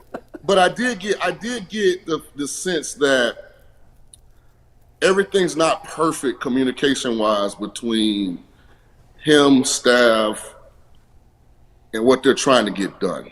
I do think there's a significant disconnect. But at the end of the day, man, look, to whom much is given, much is required, fellas. When you're in that pocket, as G was talking about, and it's clean and guys are open, you got to hit them. And he's not doing that on a consistent basis. Well, I'll reiterate what Deshaun's people told you. You're doing a hell of a job. You're an incredible asset to this show. No doubt. Your input, not just your breakdown of the X's and O's, but applying the knowledge that you've gained through your years of playing the position at a high level in the league and coaching. It's an invaluable asset to us, and Shaun's people were smart to reach out to you. And if they were really smart, Deshaun's folks would reach out again and say, hey, listen, I set up a Zoom call with you and Deshaun. Work on that mind, get it right, because I think you have a lot to offer in that area. So I'm available, Deshaun. Holla at your boy. And by the way, Jay, I didn't run out the back of the end zone in a live game and didn't realize it either. So, boy, look at here. I got that going for myself. Oh, shots fired at Dan. Do you even know Dan? Do you guys have a relationship? Yeah, we played together in Detroit, so I can take shots at my dog. Okay. Thanks, Shaun. Very good. Shaun, I'll see you in a little All right, have bit. a great Make sure you day, guys guys. check out social media for those film breakdowns. We'll play the full thing on WBC. How good is he? coming How up. good is he? I just know gonna we text you guys got like another he's so football good. topic before, but I do have some updates for the Guardians-Tigers game today.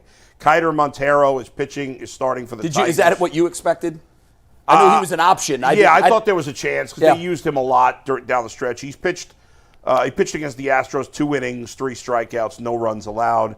The Guardians starting lineup today, they're going with a starting lineup, they're going with a starting lineup against a righty because he's a righty. Quan leading off, Manzardo hitting second. I like that. Ramirez third, Naylor fourth, Lane Thomas 5, Jimenez 6, Brennan 7, Bo Naylor back in the lineup at 8, and Rocchio is hitting 9th. Better All get right. some hits. So there you go. The top 2/3 of that lineup better do work. Yes. And we'll get into more Guardians in 1 second. No. But we got to spend a few minutes. Yeah, you can. You can With an scratch a injury guy. scratch, with Yeah. an injury scratch, you can't. But here's the thing, and I'm sure that it's a little bit of gamesmanship from AJ. Yeah. What he's doing here is he put it right down to the wire before he announced it, and what's he going to pitch? Bull 2 innings. Probably. So what good is the bottom third of your lineup going to do anyhow when they might not even see him? Yeah, I said it yesterday. I'll say it again. The next 2 days, the Guardians, I will bet, will not face the same pitcher not a one player on the Guardians will face the same pitcher in the same game twice. Because they don't have a starter that they can trust for them. And they so it's going to be bullpen They want to action do it from on here purpose. out. They don't want anybody getting good looks at guys. Right, yeah. So you're going to face them one time each. That's Certainly Ramirez especially is never going to face the same By the pitcher way, twice. this was a fear of ours. He has not been a postseason performer Yeah, historically. he's off to a slow start. And he We'll see. he chased bad pitches out of the zone. He did. I will say, being directly behind home plate, it wasn't an issue throughout the game because it was sunny, cloudy, sunny, cloudy. Yeah. But there were times where I'm eyeballing it and I'm 60 feet from home plate. Yeah. And it's light, dark, light. Yeah, it's tough. It was Yeah. like a trick trying to hit it. Yeah. And obviously, when you're facing Cy Young, it raises the skill level and the difficult level. We can't call him Cy Young. He's going to win the Cy Young. But you said it like he was Cy Young himself. I've always referred to a guy that's a Cy Young winner the next year. I always call him Cy Young. That's crazy. Well, he is. I mean, he's going to win it. He's going to win it. He's going to be unanimous winner. He's now 20-4 on the season.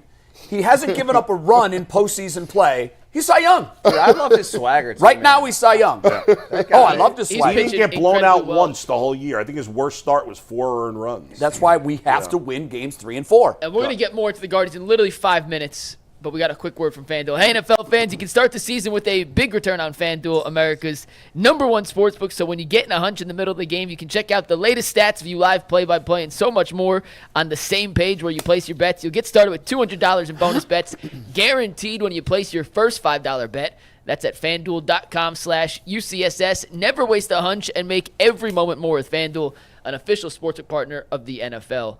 And the reason we have to get this topic in today is because Dustin is not on the show the rest of the week. And last Wednesday we talked about the Browns' ability to slow Jaden Daniels down as a runner. They did a very poor job stopping Jaden Daniels as a runner. He rushed for 82 yards in the game. That's an understatement. And when I asked you guys, it was the same panel last Wednesday, how do you slow him down? G. Bush, your answer was you just got to tackle. Got to tackle. And that's a fair answer. But they didn't do a good job of that against Washington. Jalen Hurts runs more than any other quarterback in football. Do you have a adjustment that this Jim Schwartz defense has to make to do a better job containing a running quarterback? You and Dustin were in line last week.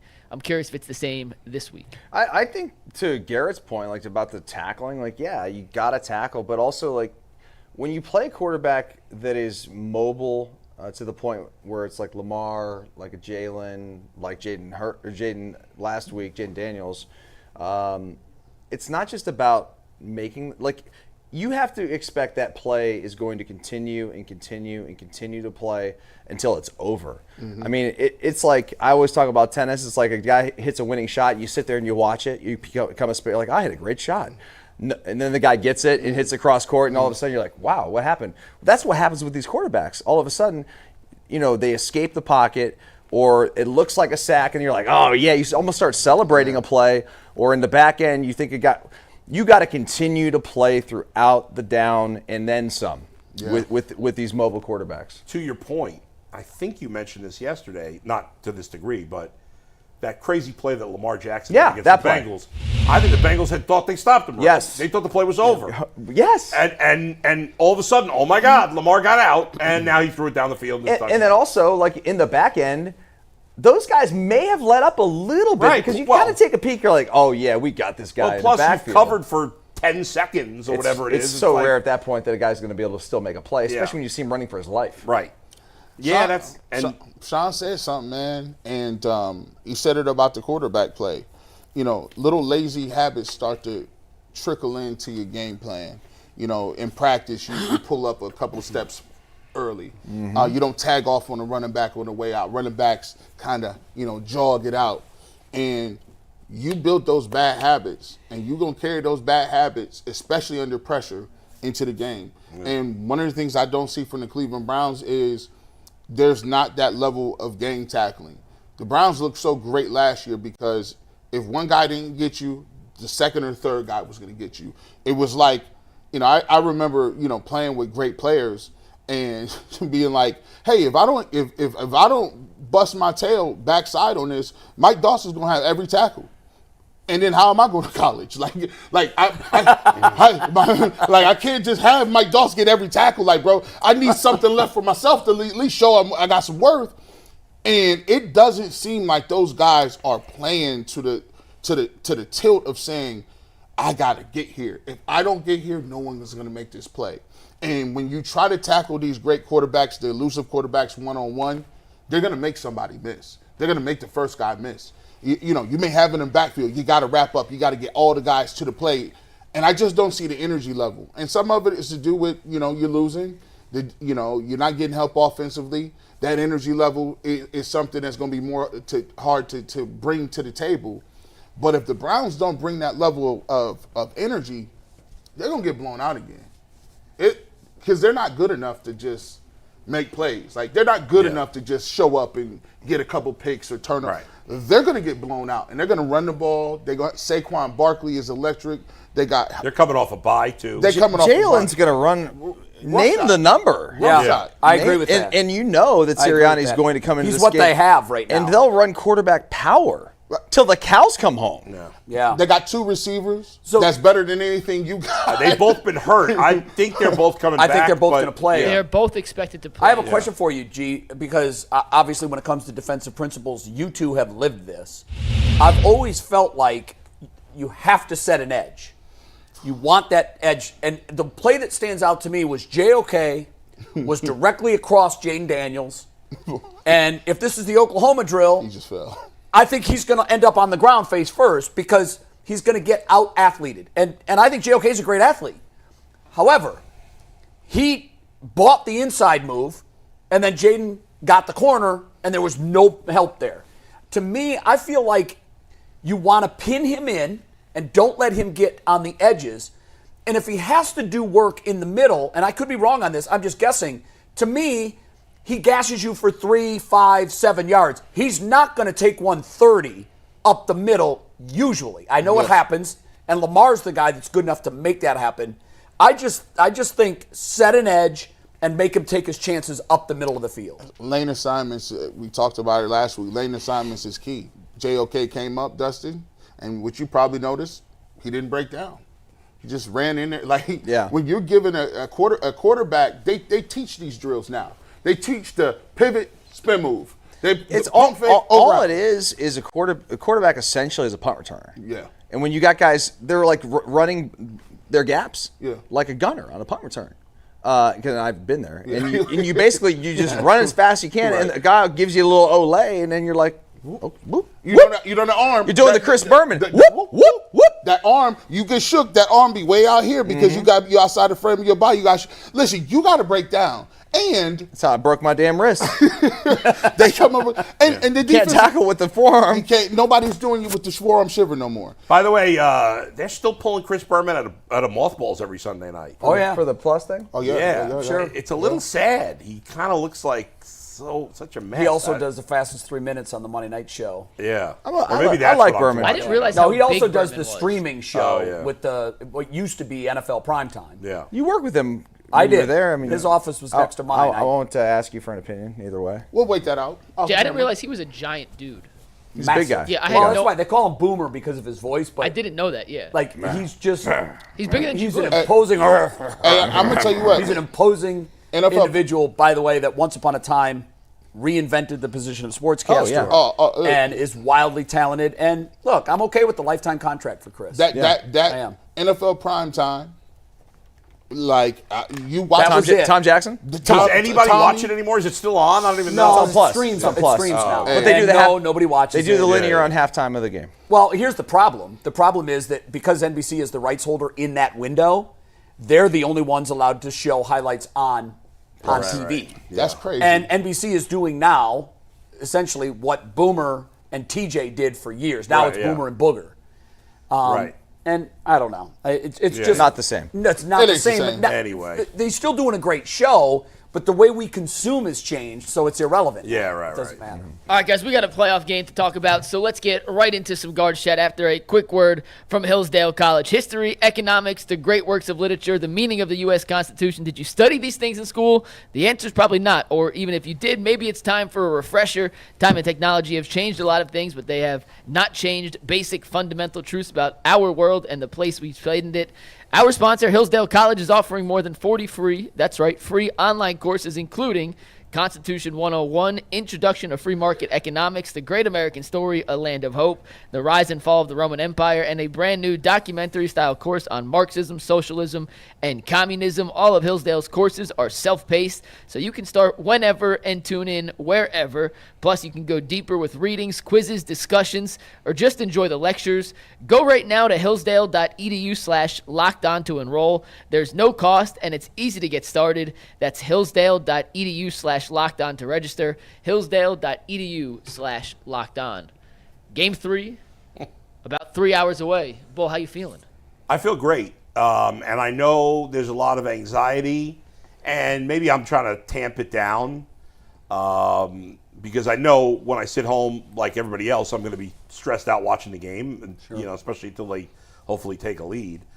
But, yeah, I mean, there's a lot of things you could point to in the first 2 games, especially game 2, and say, well, they can't hit, they can't do. Things change in a hurry in the playoffs. And you're Tarik Skubal is one of one in Major League Baseball right now. And just the fact that you don't have to face him is going to make everybody relax a little bit. Mm-hmm. I get it. The Tigers have taken home field advantage. They won a game where you were like, we survived Skubal, it's 0-0. Now we got the edge in the bullpen, and it didn't pan out that way.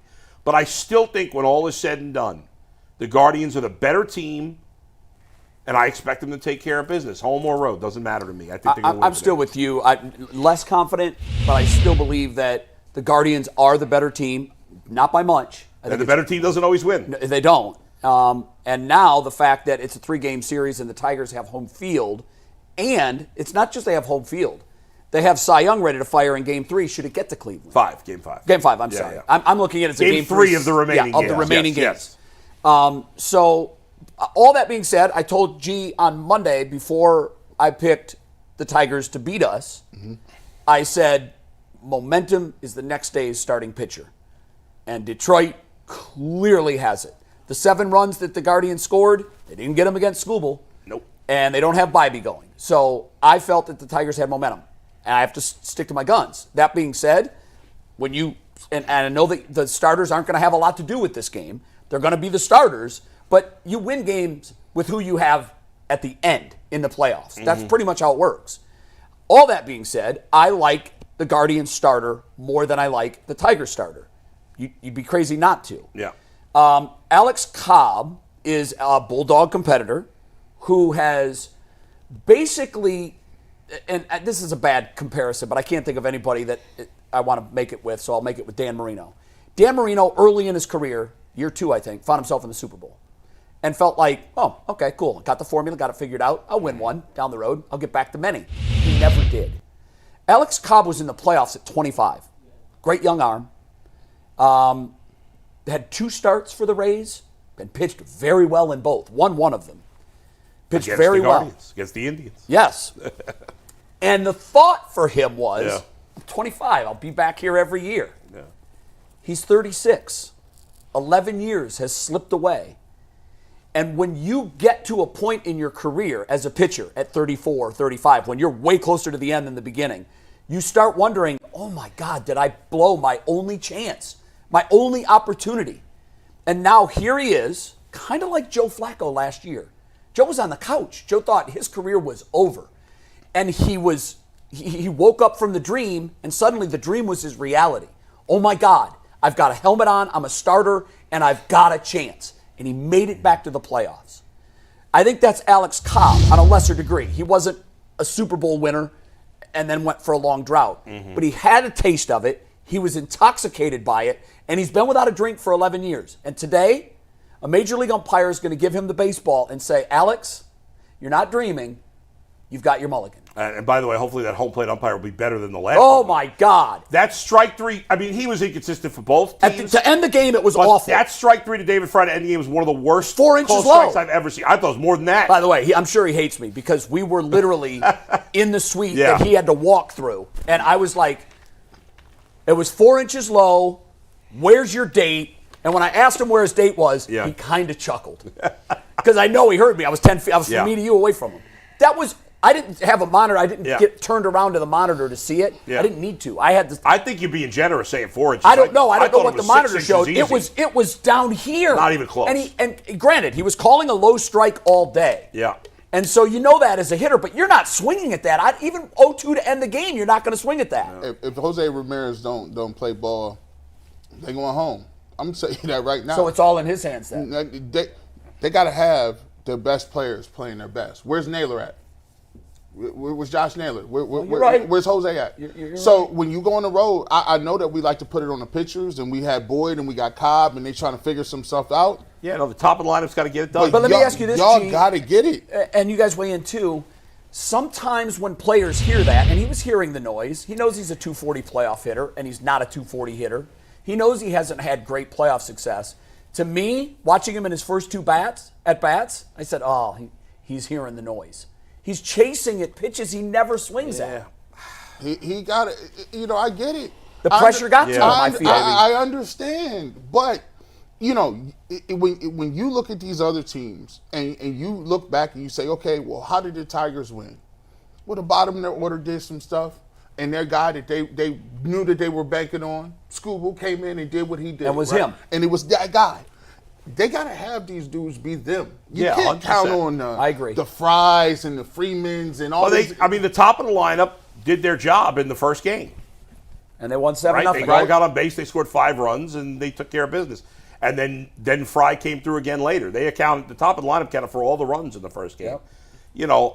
Obviously nobody did well against Skubal, and you might have to face him again, and if you do, you're going to have to do better. But I like their chances much better against some of the guys they're going to face the next 2 days. There you go. You confident, Dustin? You think they're going to win today? I am, and I pretty much in my mind conceded game 2 to thought this was going to be 1-1 going back to Detroit, and they're probably going to close it out in Detroit on tomorrow night, Thursday night. And if they win game 3, you're going to feel real good because Bybee will be going game 4. 100%. So, no, I'm very confident. Today's bigger than tomorrow. Yeah, sure. Are you concerned at all that Cobb has been essentially Of in course. balls? Yes. See, that doesn't bother me. I'm not panicked about it, but Right. it's a little thing hanging out when there. he has pitched, and it's been very limited, he's looked like Alex has. Cobb. He looked like the guy who was an all-star Except last his year. first start. Well, he was a little. he was iffy. But after that, He was and great. as far as the injury goes, I've developed blisters on fingers. Always happens in the first month of the season because you can't train for that. You're not, even if you're throwing 60 pitches in a bullpen, you're not putting the torque and the spin that creates the blister on your lead or middle finger. When it develops, you hope one thing doesn't happen. Just don't pop.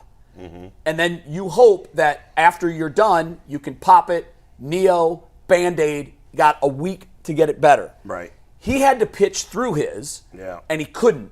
That's behind him. It's not like he had an elbow or a shoulder. Sure, It's a lack of use injury that hopefully the Guardians did with him like they did with Quan and said, let's err on the side of caution, shut him down, let that finger completely heal so he's ready when we need him in October. And he's going to have a short leash out there. So if he gets I into agree. some trouble, he's not giving up 5 runs. Oh, God, no. Don't be surprised if they have Gavin Williams ready to back him up. He hasn't pitched in this series at That all. is crazy. He's pitched how many games? Jay, let me ask you a question real quick. Go ahead. Cobb hasn't pitched since September 1st. Right. That was his last start. It's been over a month. It's been That's scary. 38 days. Well, he pitched in the minors. That's No, scary. but I'm saying That's from a scary. major league. It doesn't worry me at all. Yeah. Well, I'm just asking from a standpoint. I know he's had some simulated games. He's thrown. It's not like he hasn't thrown a ball. Right. And he is a veteran, 35. I Yep. think he's 35, right? Yep. He's been there. It's not like he hasn't pitched in the Might be playoffs before. 36. But considering the fact it has been legitimately 30-plus days, almost 40 days, since he's thrown a meaningful MLB level game, is the first inning the one you don't have any real worries, but the first inning. Oh, my God. It always is for me. The first Okay, batter. just wanted to- I just always get- look at the first inning, how many pitches they throw. Yep. Are they 2-1 strikes to balls? That's where you want to live. When you see a guy 20 pitches and he's 11 strikes and 9 balls in the it's first a inning and problem. there's 1 out, Yeah. hit the panic button. Yeah, you'll have a reliever warming up already. They'll get loose if that is the scenario. So the 35 or 38 days of inactivity doesn't bother me at all because he's a veteran. He knows how to pitch. The way I would look at it is, oh my God, my arm hasn't felt this strong since February. Right. I'm healthy. I'm clean. I've got no dings. Let's go. But could he get out there overthrowing a little bit? It could 'Cause he's happen. So It fresh. could happen. I think if that happens, Yeah. you'll see a visit early Yeah, from Carl you're right. Willis, and I'll say, look, you're overthrowing right now. Yeah. Settle down. But what I like about him is he's a veteran, and he's a bulldog. He is. This guy is a He's battler, yeah, just and as Skubal was in Game 2. Yeah. And He was an all-star last year. He so was. He's coming, he had a no-hitter with 2 outs in the 9th against the Reds last year. But we did see it. And obviously, he's a young pitcher, his first playoff experience. But Bybee in Game 1, he was overamped in that first game. And the first inning got a little dicey. Right, his fastball was really high. Way high. And that's what happens when you're overamped. Just like a quarterback in football, he'll come in off the bench, sail a few high. It's because your adrenaline is higher than it normally is, and you have to settle down. And that's what Carl Willis is for. If that happens, he'll recognize it immediately. If he gets hit Carl hard, will take a slow walk out there and say, all right, look, reboot. Let's control, alt, delete.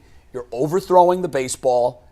Get back into your rhythm, get back into your release point, and let's go. If he gets hit, and Clase got hit, and people second guessed, do you think they're setting themselves up for a second guessing if he hasn't? But good managers don't care about that. No, they don't. I mean, if you haven't, I wish I had y'all stomach because 40 days and no pitching, and then you're like, No, he pitched. He threw in the minors. He threw in the minors, but what people are going to say is, why didn't they pitch Ben Lively this week? He's been good all year. Well, listen, the day you left him off your playoff roster, you opened yourself up for potential a torrent of criticism. I still don't understand I don't care. And, to me, the manager's got to believe in it, and I don't care. He can't care about what the media thinks or anybody else thinks. I still don't you're. He's not one of your best 12 pitchers. You're assuming. Yes. That he's going to be ready. Now, we know the minors is not high leverage pitches. Every one of these pitches that's true. is high leverage. You're right, but here's what they decided as an organization. They trusted Alex Cobb to start a playoff game more than Ben Lively. That was it. So so at that point, I would have been fine with Lively being there for long relief out of the pen. But here's what they decided, and the reason they kept Cantillo and they kept Gavin Williams is because those guys have better stuff than Ben Lively. That's true. And they're like, well, that stuff's going to play out of the bullpen more, whereas Ben Lively's got to kind of find his rhythm. And Cantillo specifically is a lefty. The Tigers have a lot of left-handed hitters. And that's why the move was made. And that's why they did it. That's why I think if they go to the next round, I wouldn't be surprised if Lively's I wouldn't either. I said that Monday. I wouldn't be surprised at all. In the next round, you're probably going to use 4 starters. I like. You're still looking at if it's the Yankees, who knows? The Royals look like 1-1 there. Yeah. Hey, Clase got and the Royals blew game 1. And what are the Dodgers? 1-1? No, Padres are up 2-1. Mets are up 2-1. Wow. So you've got the two big payrolls. The two teams. Well, the Mets still have a big payroll, too. I know, but all season long, everybody's been looking at the Dodgers and the Phillies going, well, there's your NLCS. Right. How ironic especially that both the of Phillies them now face back-to-back elimination games. Yeah, especially the Phillies. The Dodgers have had a ton of injuries. They have. So I'm not that surprised, but the Phillies being down 2-1. But although I picked the Guardians-Mets World Series before the playoffs started. You know what this all adds up to me, Bull? Yeah. We've said this and been in step with one another on this. This is such a winnable year. Oh, my God. To get the World That's why Series. this is going to be crushing if they do lose this series. And that's why because biggest it's right fear was there, Detroit. especially with the Phillies. If Detroit spoils this for us, yeah. I won't have a stomach for that. Oh, this is pivotal. I can't even imagine. This is pivotal. You got to win. Obviously, nobody's going to like their chances if they lose today. Let's win tonight. I think Let's just win tonight. We're all saying that Please they get do this win done. Game 3. I believe they will, yeah. Okay. All right, guys. Baseball. Sorry. never I knows. didn't mean to cut you off. Finish. That's all right. No, I was just saying, it's baseball. You never know. It's very tough to predict these things. You know, it's not like football or basketball. The team you expect to win is more, not always, but in often. football and basketball in the playoffs, Yeah. the team you expect to win, or from a basketball perspective, win the series, more often than not wins that series. Right. In baseball, it doesn't happen that way. People have Not fallen into nearly the as trap often. that the Tigers are the Tigers. And I say, They're a different baseball team You are now. what you've done in your last 60 games, and no one's been better. No, they've played been great. number one. Yeah.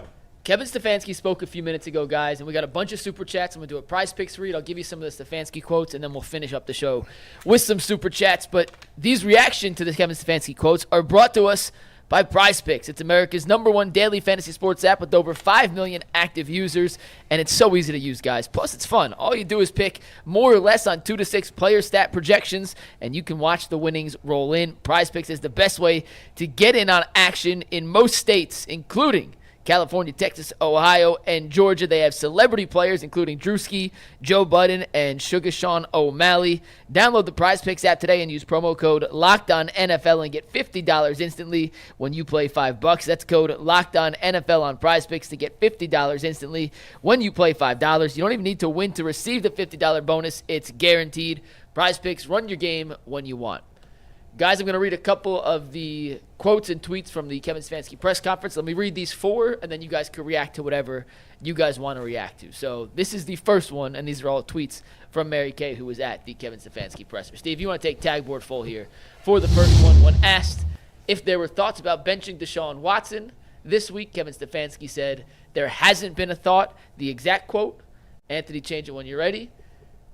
"I talk to Deshaun every week. We need to focus on our players and not what's going on outside the building." He was asked about giving up play calling duties.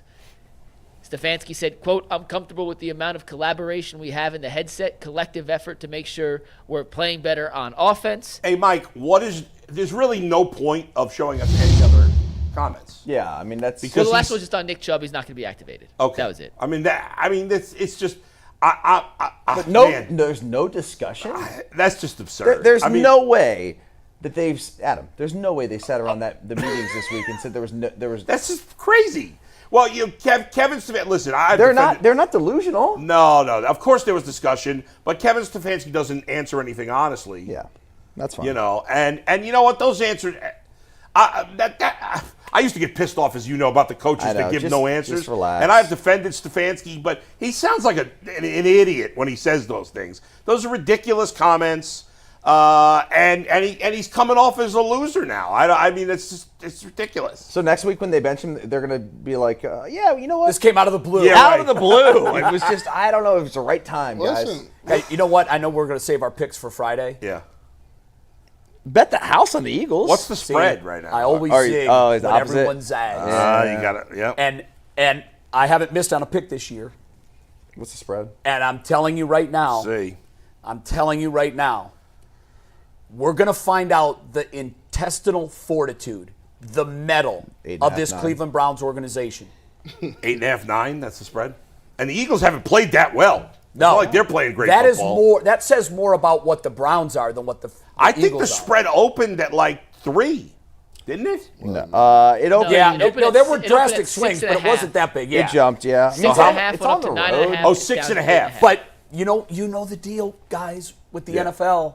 When everybody thinks they've got Sure. it nailed and this is a slam dunk, I'm Well, not here's- ready to pick the Browns to win, but I do think Monday when we reconvene, we're going to say, okay, we saw some things today.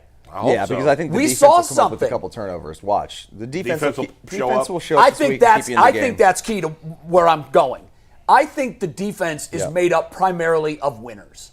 And I think they need a control-alt-delete. They need a standing 8 count. They need a reset. They've heard for the last 2 weeks that they're trash too. And that last year was smoke and mirrors, and they weren't a top-ranked defense. I think that there's pride on that defense. I need the leader of that defense to show up in the box score so it's proof that he was there. I can't have another week where Myles Garrett isn't even on the box score. I mean, guys, let me just Yeah, tell go you. ahead. Let me tell you this, man. I don't care how much you want it up front. there is nothing up there. It's nothing. You can want it all you want. The scheme, the players, they have nothing. You can want it. Like, So you're quitting on them too. no, there ain't no quitting. I'm just You're saying we just don't have the horses. you ain't got them. I'm sorry. You Okay. just, you're just not I good. think they have the horses in the secondary, even though really? some of them have not played well of late. And we've seen Myles Garrett play at a Pro Bowl But Myles all-pro Garrett's level dealing with without so many- anything else up He's there. dealing with so many injuries right now. But Myles and he's Garrett- getting no help up Myles front. If you're Garrett- on the field, you're not hurt. Yeah, fair enough. Myles He's got to play Garrett, well. JOK, Denzel Ward, you got 3. That's all I need. I got one at every level. But then they find Martin Emerson all the time. We're going to find you. Soon as Denzel Ward come off the field, they're going to find him. They find Greg Newsome all the time. Tackling is still poor. You have no other pressure on the outside. They can't keep contained. The offensive line. This is why I be sitting here looking. I'm like, guys. I don't know, man. When you watching pour out that, the Kool-Aid, I got nothing left. the tape, it ain't the feeling. The tape tells you what your feeling is. And when I saw that, it's nasty. The It's Browns not even- should be able to score. No, they can't. The Eagles' defense is not good. But neither was the Commanders. I know that. They have no. They can't run. They can't run the ball, guys. Listen, guys don't know who they are blocking. That's true. Did you say Nick Chubb? So Mike, what did he say about Nick Chubb? That he's not playing this He's not week, right? playing. So, Bull, I think here's where He we said are. he's not then. ready to make a I decision. think if this could go one of two ways. They could lose a close game and they play hard, Yeah. Or they could give or up. they get blown off the field. In this- If the latter happens, now whether Kevin Stefanski wants to or not, wholesale changes are coming. Period. You can't be 1-5 and Yeah. still rolling the same thing out Dustin, there expecting different You results. said something yesterday that was spot on. Oh, I did. Huh? Yes, you did. Thank you. You're always spot on. You can't, after a certain time, that grace period is going to end up. Because when you keep coming out there saying, we're not going to make no changes, now that onus is on you. That's your record now. Now you own it because you won't change what we're running. You won't change the quarterback. Yeah. People are going to flip. And when guys are going to practice getting beat up and we're losing and getting embarrassed on national TV, they're going to start to tune you out and say, listen, coach, I got this hamstring. You're going to have to do this with the twos, man. I can't. And that is going to – I said it before. He cannot survive a tanking. Listen, the truth is that Kevin, it's crazy, and I'm definitely not advocating for it. I think it would be a stupid move by the Browns. He could absolutely get fired this year after getting his extension. Yeah. Yes! Because if ownership decides we're not sinking that cost with Watson, you know what we haven't tried yet? Changing the coach to save Watson. That's why Mike Vrabel's here, by the way. And by the way, Mike Vrabel going to save the offense? Hold on. He never had any good offense. Mike, in but Tennessee. he'll have he'll hold your ass. He will hold your ass accountable. Nobody's going to quit. I had a former NFL player text me Sunday during the game and said, I've seen it. I've lived it. I know what it looks like. This football team has quit. Do you guys, being former players? Oh, I see it. I'll see it. Okay. I already saw it. Yes, So here's what You can see it in the middle of games. You can see it happen. You can see it. I saw. You're like, oh, here it comes. Here it comes. And It's then like a all of train sudden, coming down the tracks. I And you call see it a letting mile go of the away. rope. They all let go of the rope when they saw they were going to lose the tug of war. They just said, all right, when defeat's inevitable, white you flag. let go of the rope. Don't get handburns. White flag it up. So what I think now is, and that's why I wanted to ask you guys that, if it's obvious to guys that have played the game that that's what a team looks like when they let go of the rope, there's only one move you can make at that point, and that's the leader, because you can't fire the whole team.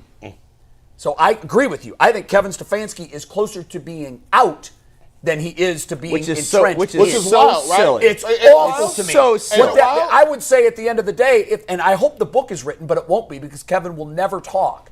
But ultimately, I think D. Podesta is going to cost us another good one. And that's why, and that is why I can't understand why Kevin Stefanski wouldn't tell Jimmy to stick it and just do what he wants. Maybe we're getting Which closer to doesn't that. make any We'll sense. see. I think after the Philly game, if Jimmy says, no, we're going to stay the course, We'll I see. think that's We when gonna he see. grows a backbone and says, no, we're not. If this We're gonna game's see. ugly, guys, I mean, if the Browns lose by double digits, which Vegas indicates they believe that is a strong They do. case.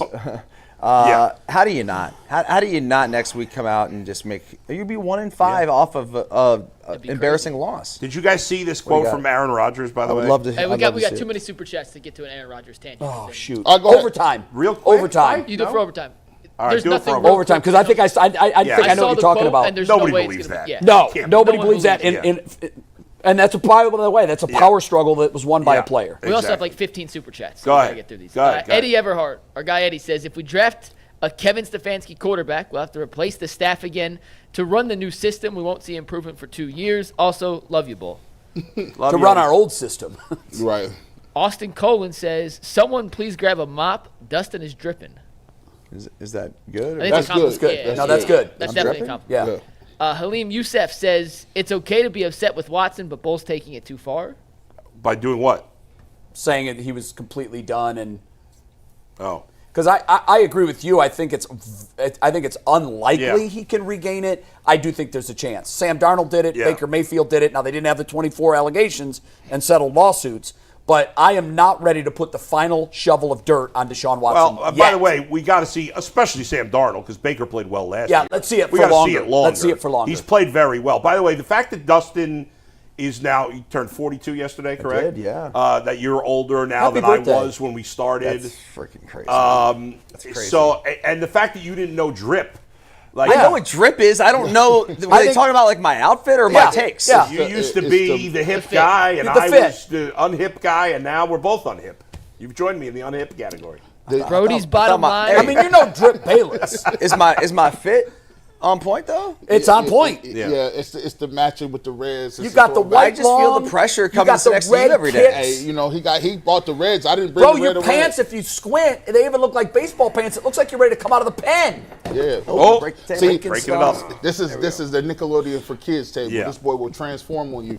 Go ahead, Mike. Sorry. Yeah, we had to Slime make it comes out. adjustable, or Jason Moore Yeah. would have broken it a long time ago. Brody's bottom line says, "Bull, you a doctor now?" Doctor, DB he's been Dog. a doctor forever. DB Plays Dog well on the 21 radio. says, Deshaun Watson calls a press conference and acknowledges he's hurting the team because he's not in the best headspace, and says he's stepping away from the football team to get his head right and comes back next season. Would he be welcomed? No. Nah. The one thing you can't do is quit. The game don't wait on nobody. No, the you second, can't quit. The second Pass you by. The second Baker Mayfield said, I think it's best for me to move on in a letter. There was no really coming back. Remember from when Nick Saban that left a note when he quit the Dolphins? Dolphins. When that happened, I said he'll never coach in the NFL ever again. He quit. Yeah, he quit. You can't quit. You got to ride it out. Skilly says, what are the chances the Browns dig into the investigation with the NFL and the contract gets ripped up? There was mention of a video. I'm not sure if him settling gonna stops happen. the investigation There's a with chance. the NFL. There's no way they I can have said from the beginning, I'm looking for this escape hatch. The escape hatch is there is finally something in the Deshaun Watson off-field stuff that validates another suspension and opening the door for the Browns to void his contract. Didn't they That's already it. say there was going to be no suspension? I think Yeah, they said it was a confidential. No, I'm not settlement. talking about this. Guys, do you think Tony Busby is done? Does anybody here I think don't know. Tony Busby is done? The guy just needs a bake sale. He finds another victim. He gets another 7-figure settlement. Yeah. he's on Diddy. Well, he's got bigger fish to fry with Diddy, but you know what? That's wild. That could Is he be a doing a big Diddy thing case? down the Oh, he's Diddy's. All of Diddy. All of of them. the accusers. Over 90 of them. 120. He showed- Tony Busby is now that guy. He showed him the Deshaun Watson work. You see how many people I got? Yeah. Yep. That last Right. one is a big check. You get $1 million. You get $1 million. You get $1 million. And It's Diddy me. is It's actually me. in jail. So you know them checks is We got a bunch more, Go ahead, guys. go ahead. Halim also says, Jay's victory lap on Watson. This is what it is. Set apart It Laz doesn't bring me says- any joy, by the way. Set apart I would have Laz rather says, been wrong. players can't win with this fan base. Oh, that's nonsense. Brody's bottom line says, Deshaun stinks right now, but what have the Browns done to get him better? Who have they signed? Oh, stop. Come on. Jerry Jeudy was supposed to be the answer. Everybody Jerry's, told everybody Jerry's told G running for 2 wide years they open don't in the need any end more zone wide with nobody receivers. near him. Hey, man, Project Stockpile. I ain't changed my views. We need all kind of ball players. Who's the Chiefs' best wide receiver right now? Juju Smith-Schuster. Yeah, Give me okay. Worthy, too, because he does Worthy. something on every play Give me that Worthy. doesn't show up in the box. What you He mean? stretches the field. Xavier Worthy. I trade everything we got for Charles Worthy. T says, great show today. Thank you, G. Bush, for keeping it 100 with fans across the board. Good. All the guys today. Stay calm, Dustin. Charles T says, Stay easy. staff failed the O-line. Staff Steady, failed the bro. quarterback. Steady. Staff failed the receiver. It is crazy the Browns made no moves at running back, no moves at O-line. Hopkins could have been a safety trust blanket for your quarterback. I think it's First of all, DeAndre they Hopkins. did make moves at running back. They signed Deontay Foreman and Nyheim Hines. But they forgot they're on the team. I don't even know what Naeem Hines look I like. mean, I've never seen him. He's on a milk carton. number two. Still here? I don't know. Allegedly had 6 starting offense. None of us were saying the Browns should sign a starting offensive lineman in the offseason.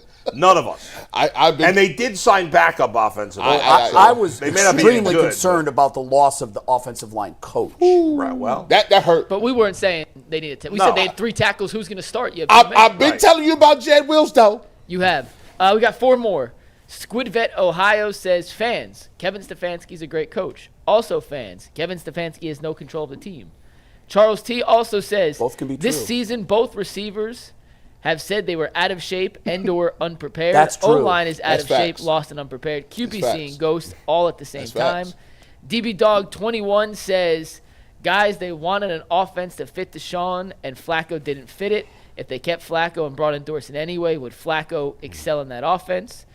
Daryl says, Guardians win today. Book it. I'm feeling much better. See you guys soon. Right. And Eric Dobson said, would a team trade a first-round pick and Deshaun Watson for a 7th-round pick? Or would you trade a first Yeah. and Deshaun for a 7th? Get him out of here. To get rid of his contract? Yeah, how much are they going to pay the contract? I wouldn't do it League only minimum? because, We need that pick. well, you need to pick to get another quarterback. Hell, we've been giving them away. We need that. Can you imagine? We gave up 3 first-round draft picks to get them. We gave up 1 first-round draft pick to get rid of them. Remember when the Browns traded for Brock Osweiler and They gave got a a draft second-round pick? See you in overtime. Second round pick. Peace. This is only week 5.